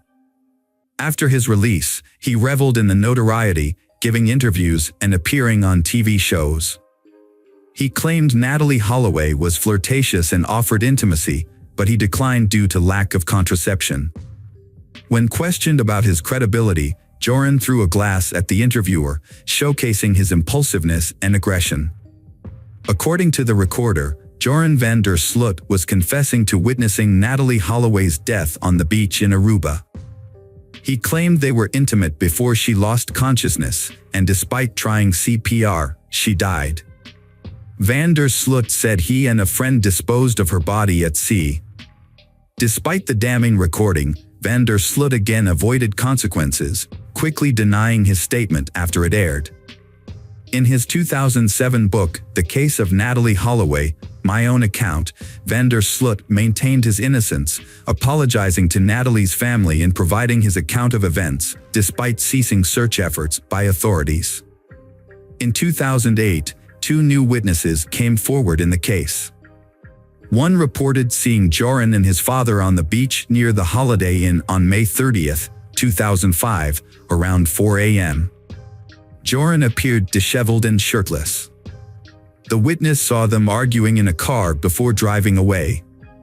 However, Paulus had an alibi for the night of Natalie's disappearance. Joran's former girlfriend also came forward, recalling a comment he made about easily disposing of a body. However, Joran was known for lying and exaggerating. Despite these developments, Joran and the Kalpoe brothers were detained and released multiple times. The Holloway family hired a private investigator, Tim Miller, who searched the landfill and discovered oversights by the island's police, including failure to interview Natalie's classmates or hotel room neighbors. Natalie's electronic room key was used several times on the night of her disappearance, and she left behind her rare and expensive mobile phone. A male DNA was found on her toothbrush. The investigation's flaws were exposed. After his father's death, Joran contacted the Holloway family, offering to reveal the truth about Natalie's disappearance for a $250,000 reward. He claimed he wanted to clear his conscience, but was actually blackmailing them. The Holloways, desperate for answers, paid Joran $25,000 to meet with their lawyer, John Kelly, in Aruba. Joran provided a new account of events, claiming Natalie resisted his sexual assault, struggled, and hit her head on a rock after he pushed her. He then buried her body in a building foundation. Elizabeth Twitty followed up on Joran's claims by contacting the police. However, verifying his story was simple, and it quickly became apparent that the house he pointed to had been built long before Natalie's disappearance. As a result, the police concluded that his testimony was insufficient to warrant an arrest. It was widely believed that Joran had fabricated another lie to obtain money, and after receiving the funds, he fled to Peru. In another case, on June 1, 2010, the body of 21-year-old Stephanie Tatiana Flores Ramirez was found in a hotel room in Lima, Peru. She had suffered severe injuries and died from a neck fracture. The case drew significant media attention due to the victim's father being a well-known businessman and former Formula One driver. Surveillance footage quickly identified the perpetrator. Surprisingly, the perpetrator was Joran van der Sloot. He was arrested and taken into custody. He claimed to have met Stephanie at the Atlantic City Casino on May 30th, where they played poker together. They then decided to continue their time in his hotel room, where they gambled at an online casino. Stephanie discovered disturbing information on Joran's laptop while he was in the bathroom. She learned that he was a suspect in the disappearance of Natalie Holloway, which frightened her and made her want to leave. However, Joran caught her and became enraged when he realized what she had found. He physically attacked her until he was certain she was dead. After the attack, Joran showered and left the scene, instructing the staff not to disturb Stephanie, falsely claiming she was sleeping. Her body was found 3 days later, on June 3rd. Joran was caught on June 4th while trying to flee to Chile and subsequently confessed to the crime. The news of the murder shocked the U.S., especially given that it occurred exactly 5 years after Natalie Holloway's disappearance. Elizabeth Twitty, Natalie's mother, was moved by the news, saying that justice had finally been served, but at a terrible cost. On January 11, 2012, Joran van der Sloot was sentenced to 28 years in prison for Stephanie's murder and ordered to pay the Ramirez family $75,000 in compensation. Joran was first imprisoned at Pedras Gordas, but was later moved to Chalipala in 2014. During his incarceration, he married a Peruvian woman he met in 2010 while she was visiting another inmate. She believed that Joran had genuinely changed and become a better person, describing him as attentive and gentle during their time together. However, this proved to be a facade, as Joran was actually using her for his own benefit and showed no remorse for his past actions. Meanwhile, Natalie Holloway's family was seeking closure. In June 2011, her father, David Holloway, filed a petition in an Alabama court to have Natalie declared legally deceased.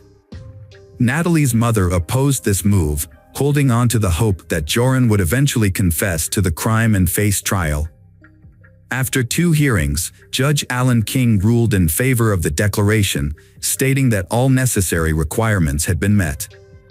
On January 12, 2012, the court officially declared Natalie deceased. On June 8, 2023, van der Sloot was extradited to the United States and taken to the Hoover City Jail in Alabama. The next day, he was charged with extortion and wire fraud, but he denied all charges. However, on October 18, 2023, he changed his plea and admitted to murdering Natalie Holloway. He confessed to killing her on May 30, 2005, by hitting her with a cinder block after she rejected his advances, and then disposing of her body in the ocean where it was likely consumed by sharks. Although van der Sloot confessed to the crime as part of a plea deal, this confession cannot be used as evidence in court. As a result, he was sentenced to 20 years in prison, which will be served at the same time as his existing prison term in Peru. Despite the confession, Natalee Holloway's disappearance remains an open case in Aruba, and her murder has gone unpunished due to a series of cover-ups, corrupt deals, and bureaucratic delays, despite widespread international attention to the investigation. Hello friends, welcome to our channel. Today we're going to take a look at another horrible case with you, the case of Ilana Frick. Ilana Christina Frick was born in September 1977 in Windsor, Ontario, to George and Anna, who had immigrated to Canada from Croatia in the early 1970s. She was the younger of two daughters, with an older sister named Caroline, with whom she was extremely close. Ilana's birth was considered a miracle by her parents. Her mother, Anna, had faced serious health complications after her first pregnancy, and doctors had told them that Anna would likely never conceive again. Anna and George made a significant effort to ensure their daughter's well-being and meet their needs, in spite of the difficulties they faced. They both worked at a car factory, striving to give Ilana and Caroline a good education and a comfortable life. Growing up, Ilana was a diligent and passionate student. She spent most of her free time reading, also found time to attend dance classes, practice gymnastics, and compete in track and field events. During her summer breaks, Ilana chose to work to help support her family, often working in cornfields and learning to manage her finances wisely. As she progressed through school, Ilana excelled in math and science, and by the time she reached high school, she had set her sights on a career in medicine. Ilana graduated at the top of her high school class and was accepted into a prestigious medical university. Around the same time, she started dating Matthew Ryan, a classmate from high school who was also studying in the same department. They maintained a long-distance relationship after graduation, with Ilana moving to Ottawa to pursue a residency program at the university. Matthew, on the other hand, chose to work at a local hospital and did not pursue further education. Despite the distance, Ilana and Matthew's relationship continued until nearly 2002. They had even made plans to get married, but ultimately decided to remain friends. By then, Ilana was interning at a top clinic and was working towards earning a doctorate, while Matthew's career had not advanced. In February 2003, during a night shift at the hospital, Ilana met Mohammed Shamji, a new colleague. She was immediately drawn to him. Mohammed, who was just a year older than Ilana, was a resident in the neurosurgery department and came from a family of prominent doctors. Mohammed Shamji was born and raised in Ottawa, Ontario, into a family of medical professionals. His father, Farid Shamji, was a well-known surgeon, and his mother, Edith, was a talented psychiatrist. Mohammed's older brother, Ali, also pursued a career in medicine, becoming a medical biophysicist. Both brothers attended Yale University, and later, Mohammed returned to Canada to earn his doctoral degree from the University of Western Ontario. Additionally, Mohammed had taken an interest in a blonde woman, but at first, he did not make any attempts to approach her. Ilana was immediately drawn to Mohammed, a tall, dark-skinned man, and sought to capture his attention. He eventually asked for her number and initiated contact, marking the beginning of their romance. Initially, Ilana perceived Mohammed as a reserved individual who hesitated on dates, jumped between topics, or fell silent, giving the impression of being introverted. However, it was later discovered that his behavior was not due to shyness but rather a lack of interest. Unbeknownst to Ilana, Mohammed was seeing another woman at the time and intentionally kept this a secret. When Ilana discovered she had a rival, she became resolute in her determination to be the only woman in his life. The first year of their relationship was tumultuous, with they breaking up on 3 separate occasions, rekindling. This was largely due to Ilana's persistence in pursuing the relationship. Despite her parents' awareness of the issues and their encouragement to leave Muhammad, Ilana remained resolute, convinced that she had found her soulmate. Ilana often showered Muhammad with gifts, surprises, and home-cooked meals, but he only sporadically reciprocated her affection. Muhammad seemed content to accept Ilana's displays of love without feeling obligated to return them. This dynamic created an emotional imbalance, where Ilana grew increasingly dependent on Muhammad. In the summer of 2004, Ilana and Muhammad received unexpected news: Ilana, unplanned pregnancy. A sudden life-changing event forced them to rethink their future plans. While both were anxious about the news, Muhammad felt a strong obligation to marry Ilana before the baby was born, as is traditional in his conservative Muslim upbringing. In September 2004, they had a 2-part wedding. The first ceremony adhered to Muhammad's family's cultural customs, while the second was a more casual celebration with friends at a popular restaurant. At the time, the newlyweds seemed happy and in love. However, their happiness was short-lived. When their daughter, Yasmin, was born in January 2005, their marital problems became apparent. Muhammad's focus on his career and education left Ilana and their newborn daughter feeling neglected. To make matters worse, Muhammad had been hoping for a son and wasn't afraid to express his disappointment. This marked the beginning of a troubled marriage that would ultimately end in tragedy. After having her child, Ilana took maternity leave to care for her daughter and manage the household. When Muhammad returned home, he would often go straight to his room and spend very little time with his wife and children, which left Ilana feeling abandoned and unappreciated. As time passed, Muhammad's behavior worsened, and he became increasingly critical and abusive. He would insult Ilana's appearance, refuse to eat her cooking, berating and insulting his wife.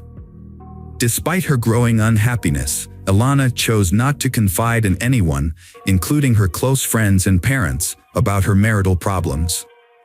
However, one day, while Ilana was on the phone with her mother, Muhammad returned home in a bad mood and began berating Ilana in front of her mother. Ilana's mother tried to defend her, but Muhammad shifted the blame onto Ilana, claiming she was responsible for their troubled marriage. Ilana's mother advised her to end the relationship with Muhammad and file for divorce, but Ilana declined, hoping that she could still salvage the marriage. Unfortunately, Muhammad's actions worsened, and he started physically harming Ilana on top of the verbal abuse she had already been enduring. The situation reached a boiling point in the summer of 2005 when Muhammad punched Ilana in the face, breaking her nose. Fearing for her safety and that of her child, Ilana fled to friends and reported the incident to the police, finally deciding to end the marriage and leave Muhammad for good. Muhammad surprisingly begged his wife, Ilana, to come back, vowing to never physically abuse her again or even raise his voice. He promised that their family life would be perfect and he would control his temper. However, Muhammad's sudden change of heart was motivated by self-interest. As a young neurosurgeon, he was about to start at Duke University, working towards his doctorate, and a criminal conviction would ruin his promising medical career. Muhammad's primary concern was his own future, but he successfully convinced Ilana to drop the charges against him. She even agreed to follow him to North Carolina, where he would pursue his studies. Ilana's loved ones were confused when she didn't leave her husband despite the difficulties she was facing. Instead, she moved to another country with Muhammad. When they encouraged her to reconsider, she stood her ground. When the family settled in the US, life appeared more tranquil for a time. Muhammad earned a highly competitive spot in an elite engineering program. Meanwhile, Ilana joined Duke University on a full tuition scholarship. Their relationship grew stronger and became more confident in their decision to have more children. After the arrival of their daughter Fiza, they welcomed another child. Unlike their son's relatively smooth birth, fetus delivery was more challenging. The new addition to the family brought immense joy, and they felt grateful for their family growing closer. What secrets lay hidden behind the perfect facade of this family?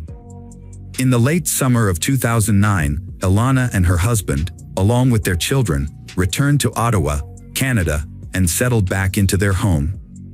Ilana, however, soon ended her maternity leave and secured a job as a family doctor at a renowned hospital, quickly building a solid reputation. Her husband, meanwhile, juggled work, studies, and teaching at a university.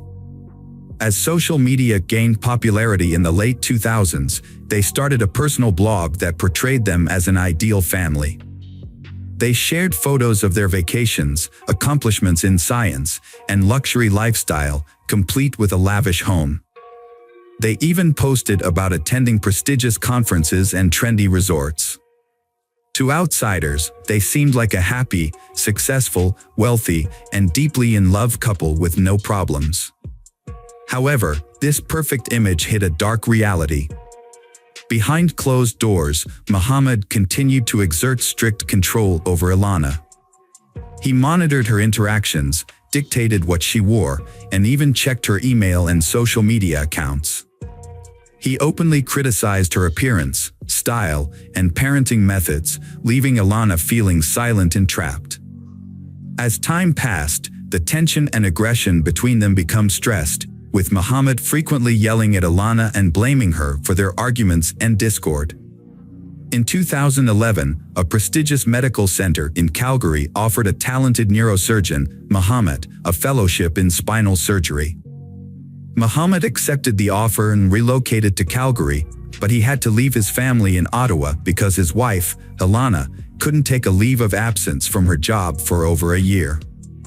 They had to manage a long-distance relationship.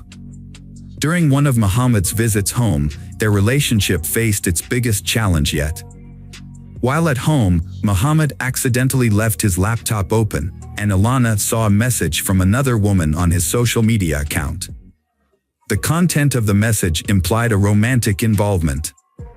When Ilana confronted Muhammad, he confessed to having an affair, which was a devastating blow to Ilana. Ilana's family believed that this was the final straw, and they were convinced that she wouldn't forgive Muhammad again. However, Ilana decided to give their marriage another chance. Muhammad promised to end the affair, and they decided to start fresh in Toronto, where Muhammad had secured a high-paying job. Despite this fresh start, their marital issues persisted. After their move to Toronto, Muhammad expressed his desire to have a son, and Ilana agreed to try again, hoping that a new child would bring stability to their family. In October 2013, they had a son named Marius, a long-awaited addition to their family. Despite the new baby, his behavior towards his wife remained unchanged.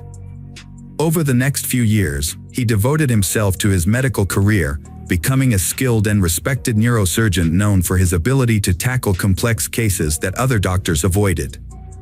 Meanwhile, the wife also advanced in her career, becoming a representative for the Ontario Medical Association. However, the tension between them began to escalate, and his behavior towards his wife became increasingly aggressive. He went beyond verbal abuse, resorting to physical violence against her. During a family ski trip, the wife suffered a deep cut on her arm that required stitches, as well as other injuries. She initially claimed that the injuries were a result of a skiing accident. However, she later confided in her best friend that the injuries were actually inflicted by her husband. Following another heated argument over his latest infidelity, Ilana discovered that her husband, Muhammad, was having an affair with a colleague. After overhearing a suspicious phone conversation, Ilana confronted him, which led to a violent outburst, and he physically abused her. A friend, who was aware of the situation, advised Ilana to end her marriage, but she refused. Her friend jokingly suggested that Ilana should retaliate by having an affair of her own. Although the suggestion was made in jest, Ilana might have considered it a viable option to get back at her unfaithful husband. During the summer of 2016, their relationship continued to deteriorate. Their children were away at camp or staying with their grandparents, leaving Alana and Muhammad to face their marital problems alone. In a surprising turn of events, they celebrated their 12th wedding anniversary in early September, even sharing the news on social media. However, their happiness was short-lived, as they began discussing divorce just a week later. Despite his marital transgressions, Muhammad refused to acknowledge his actions as grounds for divorce, claiming that he was happy with his current situation. On the other hand, a desperate Alana initiated an affair with a coworker who had been flirting with her, escalating their relationship turmoil. Alana found herself swept up in a new romance, feeling cherished and adored by her partner. This was a welcome change from her current situation, and she reveled in the long-absent sensation of being loved and desired. However, her personal life was about to take a dramatic turn. A fierce argument erupted in the family on November 25, 2016. Alana informed her husband that their divorce was unavoidable. The following day, she consulted with a divorce attorney and then departed for a 3-day medical conference in another city. While Alana was away, her husband, Muhammad, sent her a series of messages, begging her to reconsider and work on saving their marriage for the sake of their children. Alana returned home on November 30th and made a final phone call to her parents. Although her voice betrayed some anxiety, she reassured them that everything was okay. Unbeknownst to her family, Alana had attempted to call the police that evening, but in her distress, she accidentally misdialed the number, leading to a devastating outcome. On December 1st, Anna tried to contact her daughter Alana but was unable to reach her. Concerned, Anna called her son-in-law Muhammad to ask what was wrong. Muhammad claimed that Alana had packed her bags in the middle of the night and left him and their children to be with her lover. However, Anna and her husband were skeptical of Muhammad's story, knowing that their daughter would never abandon her children. They asked a close friend of Alana's to keep an eye on the Muhammad home while they traveled to Toronto to report Alana's disappearance to the police. The friend reported that Alana's car was still parked in the driveway, which only added to the family's concern. When Anna and her husband arrived at their daughter's house, they didn't notice anything out of the ordinary at first. However, Muhammad was agitated and insisted that Alana was with her lover, repeating the same story he had told the police earlier. After Alana was reported missing, a shocking discovery was made. The police found a body inside a suitcase. A man walking his dog by the river on December 2nd noticed a new-looking suitcase under a bridge about 24 miles from the suspect Muhammad's home. His curiosity got the best of him, so he opened the suitcase, discovering the body of a blonde woman. The police were immediately notified, and the body was taken to the medical examiner for identification and analysis. Fortunately, identifying the owner of the suitcase was not difficult because the perpetrator had left the luggage tag attached, which still had her name and travel information from her recent trip. Her parents confirmed the identity as Alana. An autopsy revealed her cause of death to be mechanical asphyxiation and a broken neck. Additionally, her body showed signs of abuse with multiple bruises and abrasions. Notably, the victim was found dressed in pajamas with no shoes. Considering the victim's position in clothes, it appears she was placed inside the suitcase immediately after her death. The investigation led to the suspect's arrest later that evening at a coffee shop. Evidence indicated he was planning to leave the country. A lawyer accompanied the suspect during his meeting at the time of arrest. However, law enforcement thwarted the escape. Subsequently, Muhammad, the prime witness turned suspect, was arrested, formally charging him with Alana's first-degree murder. Muhammad denied any involvement in the incident, but a disturbing detail soon came to light. Their 12-year-old daughter, Yasmin, had unintentionally witnessed her mother's murder. Yasmin reported hearing screams and noise coming from her parents' room, prompting her to rush there. She opened the door slightly and saw her father kneeling behind the bed, while her mother was likely on the floor, out of her sight.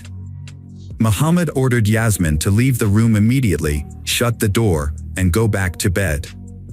The next morning, he told his daughters that their mother had left. Despite her young age, Yasmin sensed that something terrible had occurred, but she couldn't fathom that her father was responsible for her mother's death. To avoid putting his daughter through the trauma of testifying in court, the accused confessed to the crime. He recounted the events of that fateful evening, stating that he and his wife had argued over her alleged infidelity and desire for a divorce. Muhammad claimed that he didn't intend to harm his wife, but the situation escalated rapidly. The argument turned violent, and when his wife tried to call the police, he knocked the phone out of her hand. She began screaming, and Muhammad struck her multiple times in the face before pinning her to the floor and strangling her with his hands. Muhammad's daughter entered the room, but couldn't see what had happened behind the bed. By the time Muhammad realized his wife was not breathing, it was too late. In a desperate attempt to revive her, he made a fatal mistake, breaking her neck. Panicked, he placed her body in a large suitcase and drove around for hours, unsure of what to do. Eventually, he stopped at a small bridge over a river and threw the suitcase into the water, hoping the current would carry it away. However, the suitcase got stuck against the bridge's foundation, hidden in the darkness. During the trial of the surgeon, a scandal emerged involving his father, Ferd Shamji. The elderly man made derogatory comments about his deceased daughter-in-law, trying to justify his son's actions by claiming she had been unfaithful and provoked him. As a result, his medical license was revoked. Muhammad was found guilty of second-degree murder in April 2019 and sentenced to life imprisonment. However, he may be eligible for parole in 14 years, considering the time he served during the trial. This means he could be released as early as 2030. Additionally, Muhammad was prohibited from contacting his children or his wife's parents and was ordered to pay them a substantial amount of compensation. His medical license was also permanently revoked, preventing him from practicing medicine or teaching again. The children who have lost their parents are now being cared for by Ilana's parents. Hello friends, welcome to our channel. Today we're going to take a look at another horrible case with you. The case of Paula Salazar. Paula Salazar was born on September 6, 2015, in Venezuela to parents Andrina Bermudos Milian and Leonardo Salazar.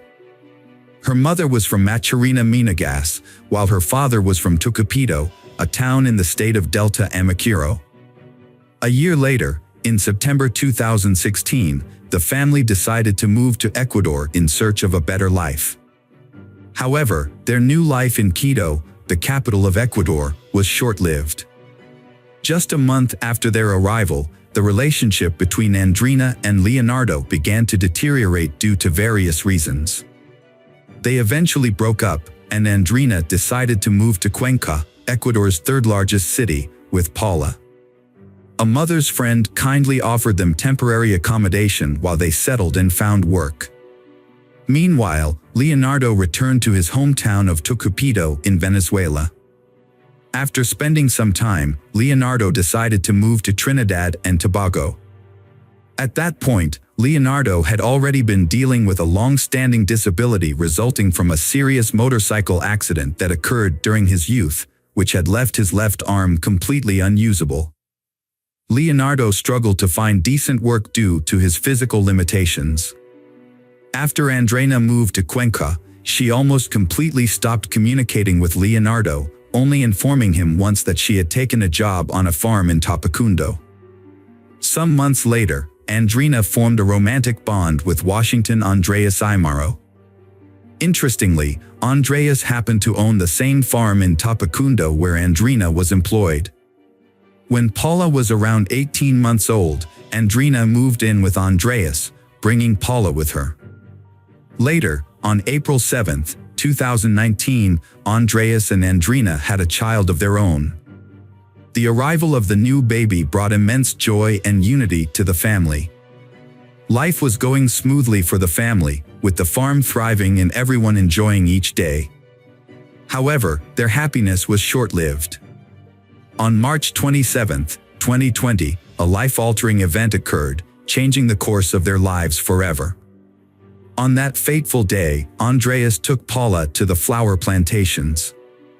During the car ride, Paula suddenly became ill, feeling dizzy and nauseous. Andreas was forced to stop at a public restroom, where Paula vomited again. He decided to leave her alone for a few minutes to retrieve a change of clothes from the car, as Paula's clothes were soiled. When Andreas returned, he found Paula lying with her head in the toilet bowl. He pulled her out and attempted to administer first aid before rushing her to the hospital. However, by the time they arrived, Paula had already passed away. The doctors who examined her body noticed that Andreas' story didn't add up. They found bruises on Paula's body and face that couldn't have been caused by the events Andreas described. As a result, the doctors contacted the police, who arrived soon after and arrested Andreas as a suspect in Paula's murder. The autopsy later revealed that Paula's death was not an accident, contradicting Andreas' claim that she had drowned in the toilet bowl. The autopsy results revealed that she had been dead for approximately 24 hours before arriving at the hospital, contradicting the foster father's claim that he had administered first aid and CPR just 20 minutes prior to hospitalization. The autopsy also showed that she had suffered severe injuries, including broken ribs, multiple microtraumas, a cracked spine, and sepsis, which ultimately led to her death. Paula's death was initially reported as an accident, but an examination of her body revealed numerous injuries, both old and new. Leonardo Salazar, Paula's father, did not learn of her death until 33 days after it occurred. After Leonardo left Ecuador, Andrina began a new relationship and severed all ties with him. As a result, Leonardo was unaware of Paula's tragic fate for 3 days. During this time, he could only keep up with Paula through photos sent to him by Andrina and their mutual friends. Leonardo learned of his daughter's death.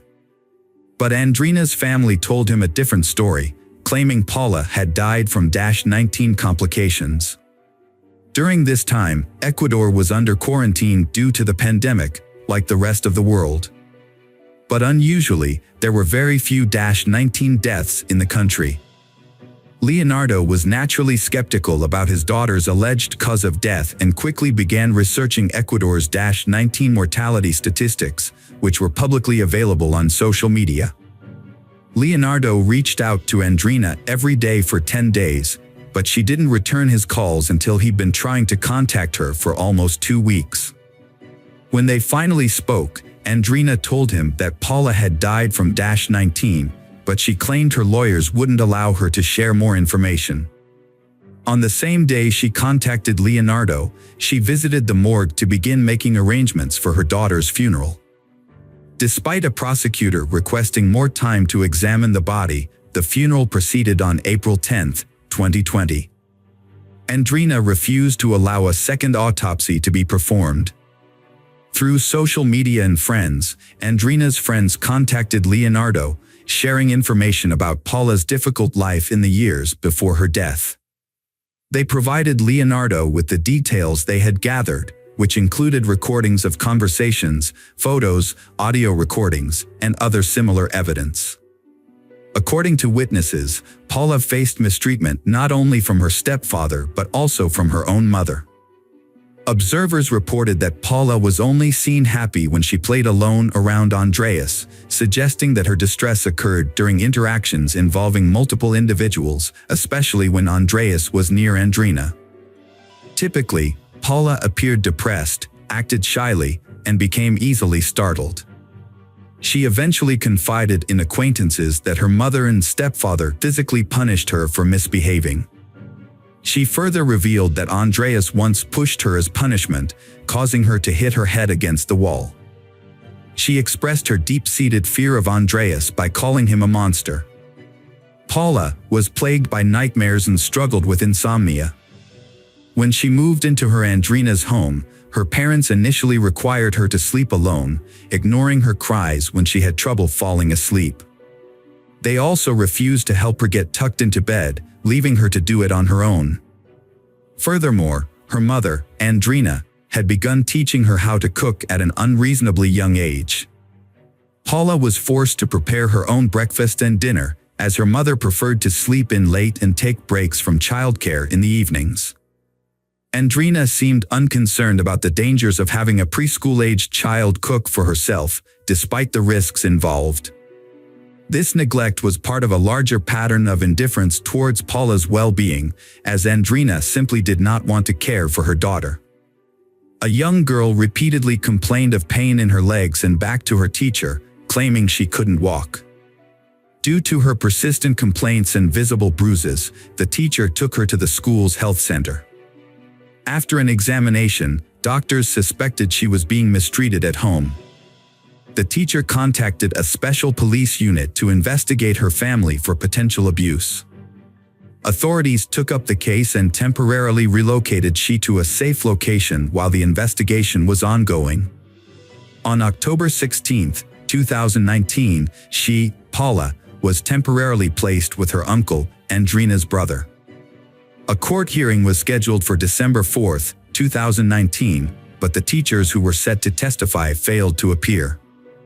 As a result, the hearing was rescheduled for February 27, 2020.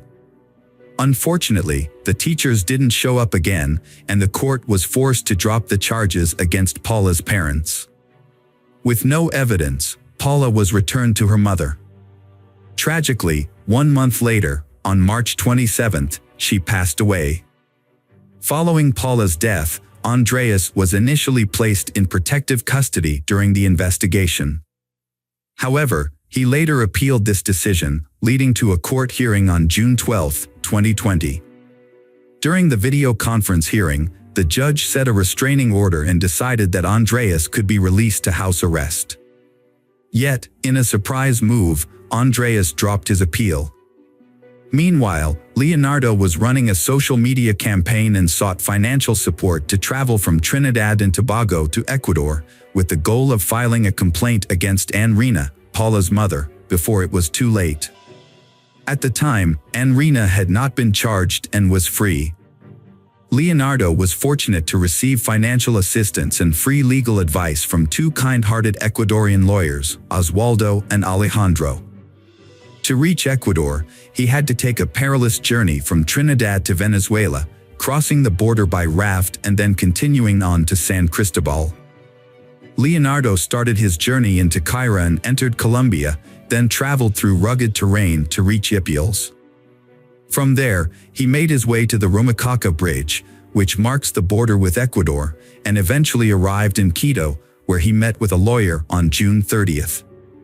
Meanwhile, a formal complaint had been filed by Leonardo against Andrina, and as a result, Andrina was charged on July 6, 2020, and was subsequently put under house arrest.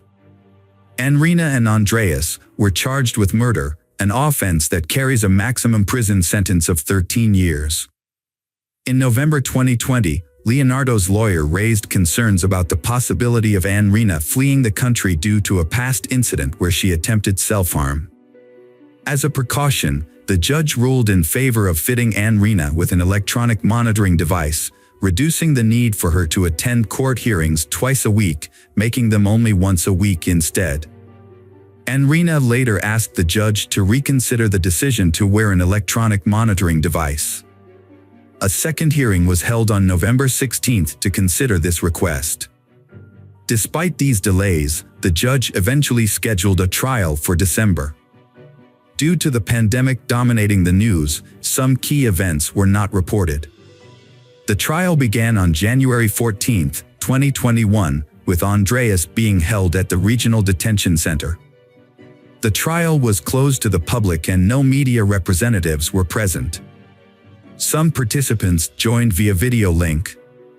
The autopsy report revealed that Paula had suffered severe and brutal injuries, including damaged spinal discs, broken ribs, and previous fractures that had healed. However, the infection that caused her death was a result of injuries she sustained later on. The report also confirmed that Paula had been dead for approximately 24 hours by the time Andreas took her to the hospital. The extent of her injuries indicated extreme cruelty and brutality. Additionally, the autopsy showed that Paula was severely malnourished, underweight, and deficient in essential minerals and nutrients, with her physical condition being significantly worse than expected for her age. Paula's mother, Andreina, dismissed the severity of Paula's injuries and instead implied that Paula's issues were psychological and that she hurt herself intentionally to seek attention. Andreina attributed the change in Paula's behavior to her feeling neglected after her brother was born. Just a few months after Leonardo left Ecuador in 2017, she began to experience abuse. It is likely that the abuse started immediately after her mother, Andreina, started a relationship with Andreas. Over 40 witnesses testified against Andreina and Andreas, confirming that Paula suffered abuse for at least 3 years. At the final hearing before the verdict, Andreina took sole responsibility for the abuse, claiming she was the one who hit Paula with a belt in her fists. She claimed Andreas was innocent and had never mistreated Paula. Andreina also stated that she punished Paula for causing problems in her relationship with Andreas. The judges were concerned about Andreina and Andreas' newborn son, but it was clear that the child had not been abused like Paula. Andreas has chosen to remain silent about the incident since his arrest on February 3, 2021. The trial for Paula's murder was concluded, and both defendants were found guilty. The maximum sentence for this crime is 13 years, but the chief judge considered an aggravating factor. Paula was only 4 years old and unable to defend herself. As a result, the judge sentenced they to 17 years and 4 months in prison. Welcome back, detectives. Let's dive into another horrible case. The case of Agnės Klavina. Agnės Klavina was born on July 8, 1984, in Riga, the capital of Latvia. She grew up in a typical family with her parents and older sister, Greta. They sisters were extremely close, with only a couple of years between them. Their parents worked hard to provide them with a good education and support their dreams. Agnės was a lively and outgoing young girl who excelled in school, enjoyed sports, and had many friends. Her dream was to pursue a career in tourism or entertainment, as she loved to travel and was skilled at organizing fun leisure activities. Her bright personality and attractive appearance also drew attention from men, who frequently complimented her. From a young age, Agnės had many admirers vying for her attention. After completing her education, Agnės worked in the service industry while taking language courses and studying to become a tourism manager. At 20, she decided to leave her hometown in Latvia and move to London, seeking greater opportunities to develop her skills and talents.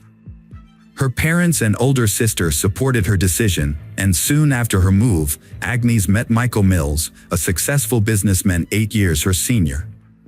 He was well educated, owned a thriving business, and had recently opened a movie theater and entertainment complex. Agnės and Michael quickly connected and started dating. He showered her with attention, gifts, and luxury travel. They made ambitious plans for their future together, and their love seemed destined to last. Agnés's friends and family remember this as her first true love. She radiated happiness beside Michael and envisioned a future as his wife. In 2014, Agnès received a 3-month contract as an administrator at a popular nightclub in Marbella, Spain. This opportunity required her to temporarily relocate, but she was eager to take on the challenge. Michael, unable to leave his life behind, supported her decision to sign the contract. For Agnès, this was a chance to gain valuable experience and potentially launch a new career path. Marbella, a renowned resort on the Mediterranean coast, attracts vacationers from around the world, particularly the wealthy. It's not uncommon to spot celebrities, athletes, and business leaders in the area. Kavina, being a sociable person, enjoyed working in such a vibrant environment. Before relocating, she visited her family in Latvia and shared the news of her 3-month employment contract. She also announced her plans to marry Michael upon her return to England. Her family was thrilled for Agnes and wished her well. In May 2014, Agnes packed lightly and moved to Spain for the season, while Michael remained in London. They stayed in touch through daily phone calls and video chats, sharing updates about their lives. Agnes was active on social media, posting daily updates, photos, and videos, which drew a large following interested in her life and work. Agnes had a vibrant and busy life, making the most of every day. After her employment contract ended, she decided to stay in Spain for a couple of months. The resort was entering its peak season, and she saw an opportunity to earn a good income. She discussed her plan with her Michael, who was supportive and promised to visit her for a few days since they hadn't seen each other in a long time. Agnes quickly landed a job as a hostess at an upscale restaurant and renewed her lease. As planned, her boyfriend, Michael, visited her in September. During his visit, they had a great time, planned their upcoming wedding, and picked a destination for their honeymoon. Michael had to return to London after less than a week, leaving Agnes to work in Spain for another month. After that, she planned to visit her relatives in Latvia before flying to England to join her Michael. Unfortunately, these plans never came to fruition. Agnes went to the popular Costa del Sol nightclub with friends on September 6th. Earlier in the day, she had informed Michael of her plans and he approved. Agnes and her friends had a great time at the club, and Agnes even posted some photos on her online profile. She wore a striking mini dress and carried a small white clutch that night. As the night wore on and her friends prepared to leave, Agnes decided to stay a bit longer and then take a taxi home. Her friends didn't worry about her, as she was responsible and hadn't had much to drink. When they said their goodbyes and headed out, Agnes was chatting with a man who had bought her a drink and was trying to get her attention. After that night, Agnes disappeared without a trace. It was as if she had vanished into thin air. No one could recall what time she left the club, who she left with, or where she went afterwards. Agnes failed to show up at work the next day, and attempts to contact her were unsuccessful as her phone was turned off. Her colleagues and friends immediately raised concerns, but the police were slow to respond to the missing persons report. As the day drew to a close, a worried Michael called Agnes's mother to report that he had been unable to reach his fiancée all day, which was unusual. The following day, Agnes's parents and Michael jointly tried to contact the Spanish police to report her disappearance, but they were informed that a missing persons report could only be filed in person by a relative. Undeterred, Michael and Agnes's family booked the next available flight to Marbella. It wasn't until 5 days after Agnes's disappearance that her family was able to file a missing persons report. The investigation began with a search of Agnes's rented apartment, which appeared to be untouched, as if she had simply stepped out for a short time. Her documents, money, and expensive jewelry were still in place, the refrigerator was stocked with prepared meals, and several outfits were laid out on the bed, suggesting that Agnes had been preparing to go out, likely to the club on the night she vanished. To aid in the search, Agnes's friends and family distributed flyers with her picture throughout the city, and the media picked up the story, featuring it on TV news programs and the front pages of local newspapers. The police reviewed footage from CCTV cameras inside and outside the entertainment venue, but encountered a setback. The files had already been deleted. However, with the help of specialists, they were able to recover the recordings. One of the restored videos, taken by a camera near the parking lot exit, showed Agnes leaving the club around 6 a.m. with a man. It was clear that she did not leave voluntarily. The final footage, which showed Agnes alive, was thoroughly examined by experts. However, the more they studied the footage, the more alarming it became. Agnes was seen being led by a man to the parking lot, clearly under duress. He had a tight grip on her waist, and Agnes looked frightened. She attempted to break free multiple times and appeared to be saying something emotional, but he persisted in leading her to a Mercedes A63 with tinted windows. As he forced Agnes into the car, it became clear that another person was already inside. Meanwhile, the first man got into the driver's seat. Agnes temporarily managed to open the car door and tried to escape, but he who had been standing next to her, likely the doorman, intervened and pushed her back into the car at the driver's signal. In return for his assistance, the driver appeared to hand the doorman something, presumably a cash reward. Agnes's phone was turned off 6 minutes after she got into the car, and it was never turned back on. The vehicle's subsequent movements couldn't be tracked because there were no CCTV cameras along the route. It became clear that the men in the cabin were the last people to see Agnes before she went missing. Despite this, the case was shrouded in secrecy from the start. Everyone involved in the investigation signed confidentiality agreements, and information was kept from the press and even Agnes's loved ones. For the first few months, Agnes's parents and Michael were left in the dark, with only vague updates that the investigation was ongoing and that it was too early to draw conclusions. As time passed without any word from Agnes, hope began to dwindle. Agnes's fiancé, Michael, periodically gave interviews pleading for help in finding her, but no one ever came forward with information. It wasn't until 6 months later that Agnes's relatives were finally shown footage from the club's cameras and given the names of the 3 men who had last been in contact with her. Wesley Capper, the son of a wealthy British millionaire, was identified as he who forcibly removed Agnes from a club and pushed her into a car. Wesley Capper was accompanied by his longtime friend, Craig Porter, who had no specific occupation and had previously been on the police's radar. A third man, Cyan Usman, a dark-skinned doorman, was also in the car. Under interrogation, all 3 men claimed they were innocent, stating that Agnes had voluntarily gotten into the car. According to Wesley Capper, he and a friend had met Agnes at a club and approached her to strike up a conversation. Wesley Capper claimed that Agnes was already intoxicated, but this contradicts the testimony of her friends.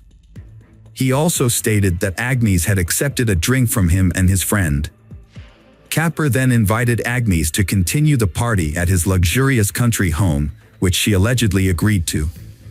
However, Wesley Capper claims that Agnes changed her mind once they were in the car and asked to be dropped off in the middle of the road, stating that she would take a cab home. Wesley Capper claimed that he dropped Agnes off at her requested location, which was an unlit stretch of road with no CCTV cameras.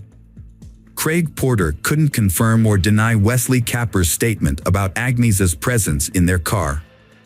According to Porter's own admission, he was also extremely drunk and didn't know how or when Agnes got into the vehicle. He fell asleep shortly after leaving the parking lot and only woke up to find Agnes was no longer in the car. The doorman, Cyan Usman, confirmed that Agnes was intoxicated, but he couldn't say if she voluntarily got into the car. However, he did say that when the car moved, Agnes opened the door and nearly fell out. The driver then asked him to close the door, for which he received a large tip. When questioned, Cyan Usman said he didn't think Agnes's attempt to get out of the car was an escape attempt. In his opinion, she might have accidentally opened the door due to her intoxication. He also noted that Agnes didn't scream or ask for help during the incident. The security footage clearly shows Wesley Capper forcibly leading Agnes to the car, holding her by the waist and wrist. However, Wesley's defense is that Agnes was dizzy and he was only holding her to prevent her from falling. Later in the investigation, another unsettling video came to light, shot in the south of Spain, specifically at the Puerta de la Dua in the Su Grande Marina. The footage was of the luxury yacht belonging to John Capper, a millionaire and the father of one of the suspects. Dated September 10th, just 4 days after Agnes went missing, it showed Wesley Capper and 2 other men boarding the yacht. Notably, they carried a heavy suitcase and what appeared to be a rolled-up carpet. However, when questioned about this footage, Wesley Capper explained that he and his friends had traveled to the yacht simply to have a good time. He claimed the suitcase was packed with their belongings and what seemed to be a carpet was actually bedding. Wesley Capper failed to account for where everything had gone, considering none of these items were seen upon their return. The investigators meticulously searched the yacht and the automobile, only to find nothing of consequence because both vehicles had been thoroughly cleaned, thus destroying any possible DNA evidence. Interestingly, during this exhaustive search, a blonde hair was found in a car trunk, although determining its origin was not feasible as the hair itself had strangely disappeared over the course of the investigation, marking another puzzle within this intriguing case. A few hours after Agnes was last seen in the defendant's car, Wesley Capper made several calls to emergency services, but hung up each time without waiting for an answer. It seemed as though he was afraid or uncertain about what to do. Wesley Capper claimed he was drunk and made the calls randomly. The lawyer for the Agnes family argued that Agnes was likely already dead, and her body was probably at the bottom of the sea, hidden in the suitcase the suspects had brought on board the yacht. He also believed that the case had been intentionally delayed, giving the suspects ample time to destroy any evidence that could prove their guilt. It wasn't until a year and a half after Agnes's disappearance that Wesley Capper, Porter, and Usman were finally brought to trial. They were accused of holding Agnes against her will and forcing her into a car. Unfortunately, due to a lack of evidence, no further charges could be made. This decision outraged Agnes's relatives, but the judge stood firm. In 2019, nearly 5 years after Agnes's disappearance, the 3 men were brought to trial again. Despite the prolonged period, they continued to deny their guilt, claiming that Agnes voluntarily got into the car. The prosecutor argued that the doorman should be considered an accomplice for helping the defendants drive the victim away. The doorman, Usman, could have faced a 5-year prison sentence. Instead, he defended himself, stating that he was a suspect due to his skin color and lack of access to a good lawyer. He claimed that he sent all his earnings to a starving family in Africa. Wesley Capper and lawyers argued that their clients were only guilty of persuading Agnes to get into the car, not forcing her. They believed that Agnes was dropped off on the road as requested, but was possibly kidnapped and killed by someone else while waiting for a cab. The judge's verdict was met with surprise and anger from Agnes's relatives, as none of the defendants received any punishment. Usman was acquitted of all charges. Wesley Capper was given a 2-year sentence for taking advantage of Agnes's intoxication to coax her into his car, and Porter received a 6-month sentence for aiding Wesley Capper's actions. However, they received suspended sentences and did not serve any time in prison. Instead, they paid Agnes's family £101,000 in compensation. Agnes's family was unhappy with the outcome and decided to appeal.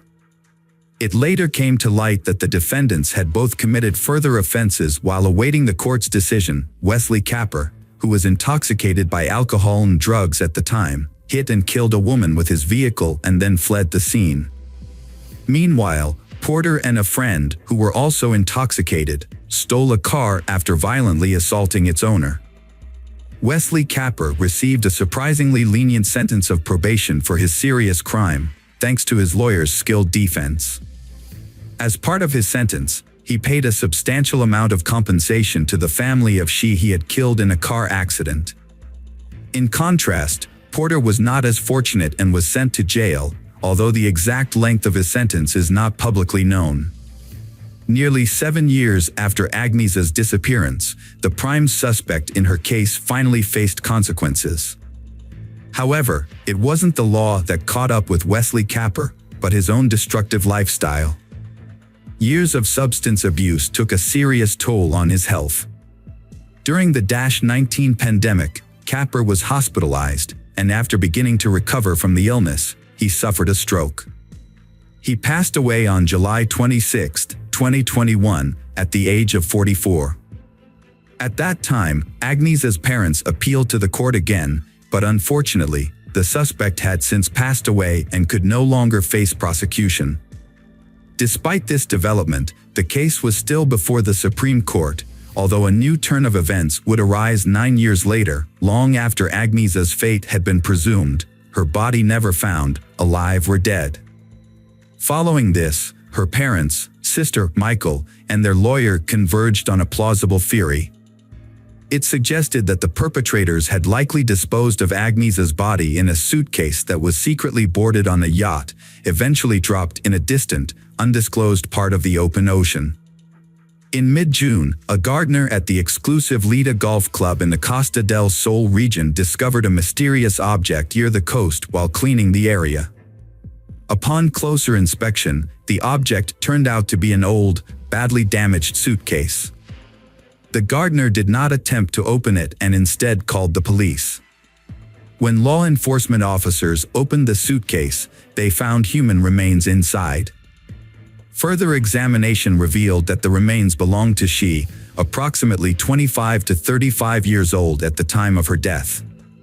It was also determined that the suitcase had been submerged in water for around 10 years before washing up on the shore.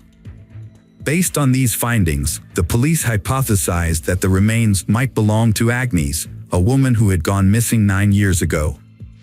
To confirm this theory, investigators are conducting DNA tests to compare Agnieszka's DNA with the remains found in the suit. Hello friends, welcome to our channel. Today we're going to take a look at another horrible case with you. The case of Rachel O'Reilly. Rachel O'Reilly was born in 1974 in County Dublin, Ireland. Her biological parents are unknown, but she was adopted at a young age by Rose and Jim Calley, who raised her along with their 4 other adopted children. Rachel was a responsible and driven child. She excelled in school, played sports, helped with household chores, and never caused any trouble. As she grew up, she became a sociable, open, and exceptionally kind person. She got along with everyone and avoided conflict whenever possible. As a teenager, Rachel was a skilled softball player, participating in numerous competitions and setting local records.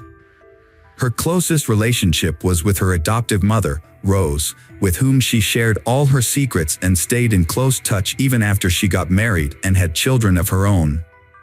Rachel decided to pursue a degree in marketing from a local university after completing high school. She also landed a job as a salesperson at a city department store and continued to play sports for a local team in her free time. Joe O'Reilly, born in 1972 in County Dublin, Joe grew up in a simple family as the second child of his parents, with an older sister. His parents instilled in him the value of hard work and self-reliance, not spoiling him or his sister. Joe was a tall and athletic boy who enjoyed playing softball. After high school, he chose to study advertising through correspondence and took a job as a manager at a department store.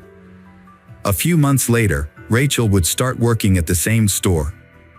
Joe was 19 years old when he first met Rachel, who was just 17.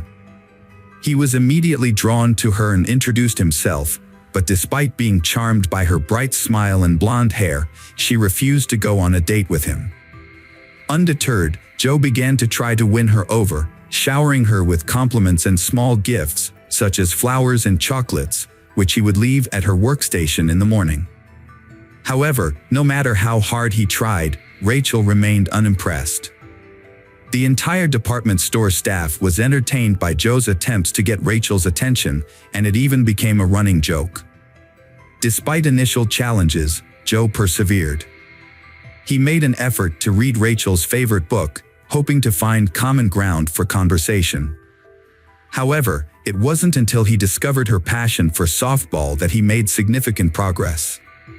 Joe attended one of her games, joined in during practice, and showcased his skills on the field. As a result, the team won, and Rachel was finally impressed by his determination and athletic abilities. She agreed to go on a date with him, and their relationship began to blossom. As they spent more time together, Joe went to great lengths to prove his commitment and affection. He planned a surprise trip to Paris, a city he knew Rachel would love. In a romantic gesture, he proposed to her at the top of the Eiffel Tower. Rachel was overwhelmed by the surprise and happily accepted his proposal. She thought she had found her perfect match, a true prince who would make her happy for the rest of her life. A few years after their wedding, they had 2 sons. They moved to a peaceful and scenic area in Scotland, where they bought a spacious and cozy home, ideal for raising their children.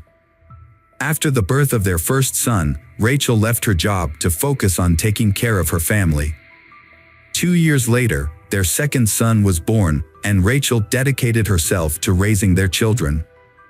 Meanwhile, Joe secured a job at an advertising agency, specializing in outdoor advertising, which proved to be a successful career move for him. Those who knew Joe personally described him as a confident, driven, and charming individual. At work, he demonstrated his responsibility, expertise, and attention to detail. As they grew older and started attending kindergarten, Rachel began working as a distributor for a popular cosmetics company and selling household goods to earn extra income.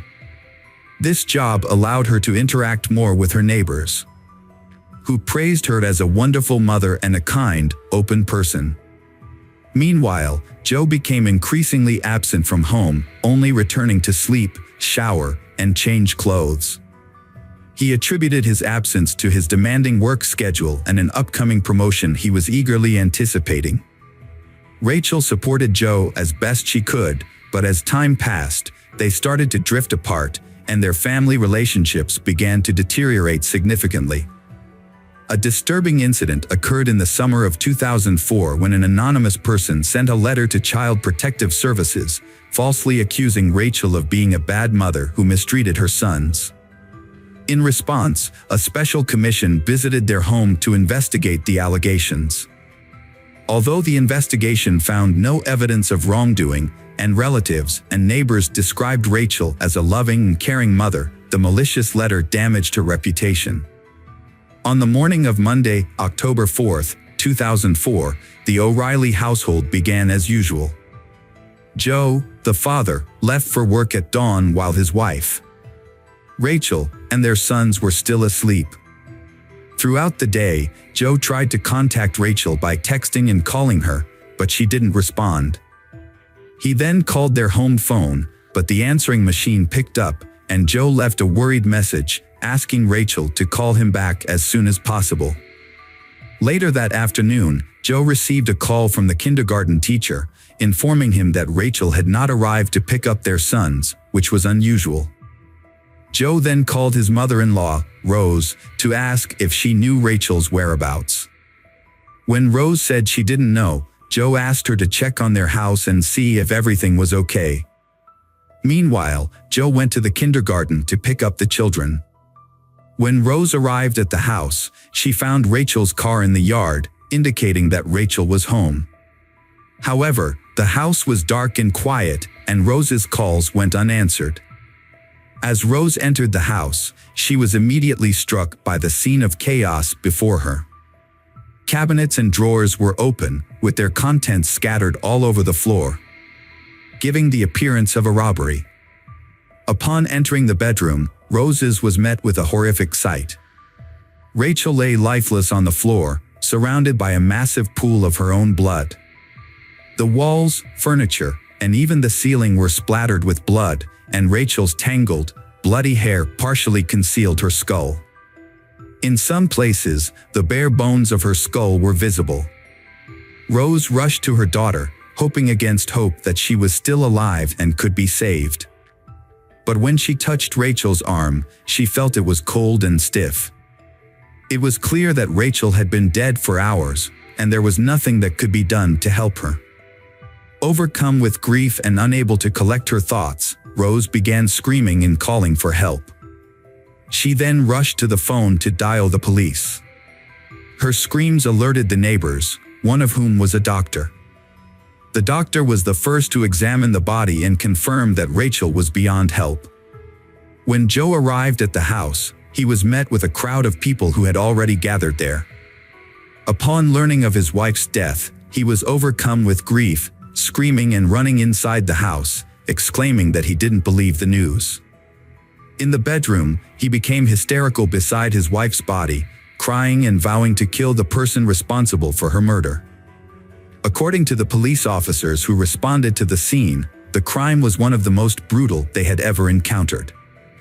The victim, Rachel, had been beaten to death with a heavy blunt object with incredible force. It appeared that she had been attacked from behind, as she showed no signs of having tried to resist or fight back.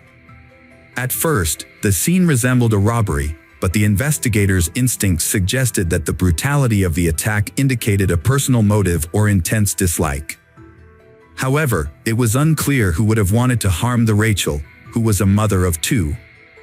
The detectives began by interviewing Rachel's family members and neighbors, who all confirmed that she was a friendly person with no known enemies or conflicts. None of the neighbors reported seeing or hearing anything suspicious on the day of the murder. Joe provided an alibi, stating that he was at the bus depot on the other side of town for work, which could be corroborated by a coworker. The scene looked like a robbery, but nothing valuable was taken. A 1,000 euro note was left untouched on the bedside table, and another stash of money was found in a kitchen cupboard, also untouched. A jewelry box on the dressing table was disturbed, but only a pair of chains and earrings were missing, found separately in a drawer. The homeowner reported that a digital camera, silverware, and one of his dumbbells, likely the murder weapon, were missing. The investigation found the situation suspicious. The house was in disarray, and Rachel was brutally murdered, yet only a few items were taken. Joe, answering police questions, was visibly shaken, crying, and feverish. However, one investigator believed that Joe's behavior seemed more like nervous excitement than grief or shock. When asked if his wife might have had an affair, Joe's demeanor changed, and he confidently denied it. He then added that he had not cheated on his wife, but this statement seemed unconvincing. A bag containing stolen items from the house was discovered in the bushes, 2 miles from the crime scene. The bag held a camera, silverware, and a few pieces of jewelry, all of which were on the list of stolen items compiled by Joe. This new evidence led investigators to rule out the possibility of a robbery and reclassify the case as a premeditated murder. As a result, Joe, who had been trying to appear grief-stricken, became the prime suspect. His attempts to convey pain and sorrow seemed insincere, raising suspicions about his involvement in the crime. Joe didn't have an alibi to present, so the detectives had to investigate the details of his day to piece together what happened. According to Joe, he started the morning by stopping at the gym, a routine he followed regularly. The surveillance cameras in the gym's parking lot and inside the gym confirmed his presence. After his gym visit, Joe drove to the office and then headed to a remote bus station in the city to check on the placement of advertisements on buses. A colleague corroborated Joe's account, recalling a phone conversation they had around that time. The investigators then visited Joe's workplace to inspect his computer. This led to a significant discovery. Joe's email contained some suspicious messages that he had partially deleted. Specialists were able to recover the deleted emails, and the police became convinced they were on the right track. Most of the recovered emails were exchanges with Joe's friend and sister, in which he frequently complained about his wife, Rachel, using derogatory language and profanity. Joe's wife had not been attractive to him for a long time, and in fact, he felt a strong sense of disgust towards her. Meanwhile, investigators discovered a suspicious correspondence between Joe and a female colleague named Nikki Pell. Their communication suggested that they were more than just friends and warranted further questioning. Nikki Pell worked at the same advertising company as Joe and was 10 years his senior. Despite their age difference, they had begun an affair. It was unclear when exactly their workplace romance started, but it was evident that Joe spent a significant amount of time with Nikki, often staying late into the evenings and even nights. Joe's wife was unaware of this and was misled into believing that he was busy with work. What was even more alarming was the content of Joe's messages to Nikki, in which he promised that they would soon be together, referring to her as a potential stepmother to his children with his wife, Rachel. Such messages raised suspicions, especially considering that in the event of a divorce, the children would likely remain with their mother. Joe initially denied having an affair, but when faced with irrefutable evidence of his infidelity, he was forced to admit to secretly dating Nikki for some time. Although they had reportedly broken up for over a week before the incident, this revelation raised questions. Following the discovery of the body, the O'Reilly house was sealed off as a crime scene, and no one was allowed to enter while the police conducted a thorough investigation. During this time, Joe stayed with his sister, and the children stayed with their grandparents. At the funeral, Joe was surprisingly calm and appeared to avoid the casket containing his deceased wife's body. When it was his turn to say goodbye, he did so hastily and without emotion. As he left, he appeared unconcerned, saying that the casket could be closed and buried once the family was allowed to return home. When they returned, everything in the house appeared to be in the same condition as the day of the murder, except for the body on the floor. Joe asked his in-laws to accompany him to the scene of the crime, and they agreed, thinking he needed their emotional support. However, as they walked around the room where Rachel had been murdered, Joe began to speculate about the killer's actions. He graphically described the attack, pointing to dried blood spatters and reenacting the blows with his arms. Joe suggested that the perpetrator might have washed his hands and the crime weapon in the bathroom before taking it with him. Although his detailed and unsettling account seemed like an attempt to process his grief, his parents-in-law couldn't shake the feeling that he was reenacting the crime. Rose, in particular, secretly suspected that Joe might have been the one who killed their daughter. Immediately following the funeral, Joe began aggressively seeking media attention. He granted numerous interviews and even invited reporters into his home, providing them with a tour of the crime scene while recounting the events that transpired. 3 weeks after the tragedy, the Rachel loved ones agreed to participate in a television program about the crime. However, while Rachel's parents appeared to be overcome with grief, Joe's behavior on set was remarkably different. He interacted with the makeup team, showing concern for his on-camera appearance, and during breaks, he eagerly accepted and enjoyed the offered snacks and coffee, behaving more like a celebrity than a grieving family member. The police, who were still looking at Joe, decided to follow him and found that from the set he went straight to his mistress Nikki, who spent the night. By that time, the last doubts that he was the killer had already been dispelled, and it remained only to collect irrefutable evidence for the court. Collecting evidence proved to be a time-consuming and challenging task. The main piece of evidence, the murder weapon, remained elusive. Despite this, investigators accumulated enough supplementary evidence. Initially, 2 key witnesses, Nikki and Joe's colleague who corroborated his alibi, faced possible imprisonment for perjury, leading them to recant their earlier statements. Nikki revealed that her relationship with Joe never actually ended, they continued to see each other in secret. Rachel, who discovered their ongoing connection, got into a significant argument with Joe and his wife shortly before the tragedy. In contrast, Joe's colleague, although previously vouching for his whereabouts, could not confidently attest that Joe was at the bus station across town at the time of his wife's murder. He unknowingly corroborated his friend's story at his request, unaware that Joe was a suspect in the crime at the time. Emails retrieved from Joe's computer, in which he made disparaging comments about his wife and planned a future with his mistress and children, were also submitted as evidence in the case. Joe made a deliberate attempt to create an alibi by going to the gym and ensuring he was caught on camera. He then informed his colleagues that he would be unavailable due to a work commitment in another part of the city. However, Instead of going to the bus station as claimed, Joe went home, armed himself with a dumbbell, and hid in the bedroom, waiting for his wife to return from taking the children to kindergarten. He launched a surprise attack on her from behind, leaving her no opportunity to defend herself. After committing the crime, Joe, who later admitted his actions, cleaned the blood from himself and the murder weapon in the bathroom next to the bedroom. He then changed his clothes, scattered his belongings around the house to make it appear like a robbery had occurred, and headed to work.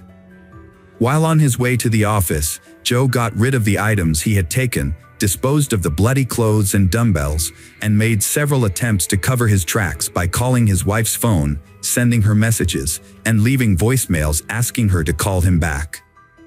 At the office, Joe exhibited unusual behavior, appearing overly excited and showing signs of nervousness, as evident from his slightly shaking hands. Some of his colleagues noticed his unusual behavior and asked if he was okay, but Joe seemed flustered and, instead of responding, quickly retreated to his office. Shortly after, he received a call from the daycare center informing him that no one had picked up their boys. Instead of rushing home, Joe sent his mother-in-law to discover his daughter's disfigured body first. He believed he had covered his tracks and that his guilt would be impossible to prove. However, his desire for fame and public attention ultimately worked against him. Although most of the evidence against Joe was circumstantial, he was not arrested until 2 years after the crime. His guilt was ultimately proven by tracing his movements on the day of the murder, using data from a cell phone he had kept with him. Notably, at the time of the murder, Joe's cell phone signal was tracked to the home, a fact later confirmed by phone records. Furthermore, it was revealed during the trial that the anonymous letter sent to Child Protective Services, which made false accusations against Rachel, was actually written by Joe's mother at his request. Joe's motive for the murder was to gain sole custody of the children in the event of a divorce. To achieve this, he attempted to discredit Rachel by portraying her as an abusive mother. However, social services found no evidence to support these claims, and Joe decided to take more drastic action. Joe showed no remorse in the courtroom, smiling and chatting with his lawyers as if he was confident he would be acquitted. However, in the summer of 2007, the court delivered a guilty verdict and sentenced him to life in prison. Despite the defense team's efforts to appeal the decision, all their attempts were unsuccessful. Interestingly, Joe's relationship with his mistress, Nikki, continued even after his imprisonment. She visited him regularly for many years, but they suddenly lost contact in 2022. Throughout his imprisonment, Joe has maintained his innocence and has been a model inmate, never causing any trouble. He hopes that this good behavior will eventually make him eligible for parole.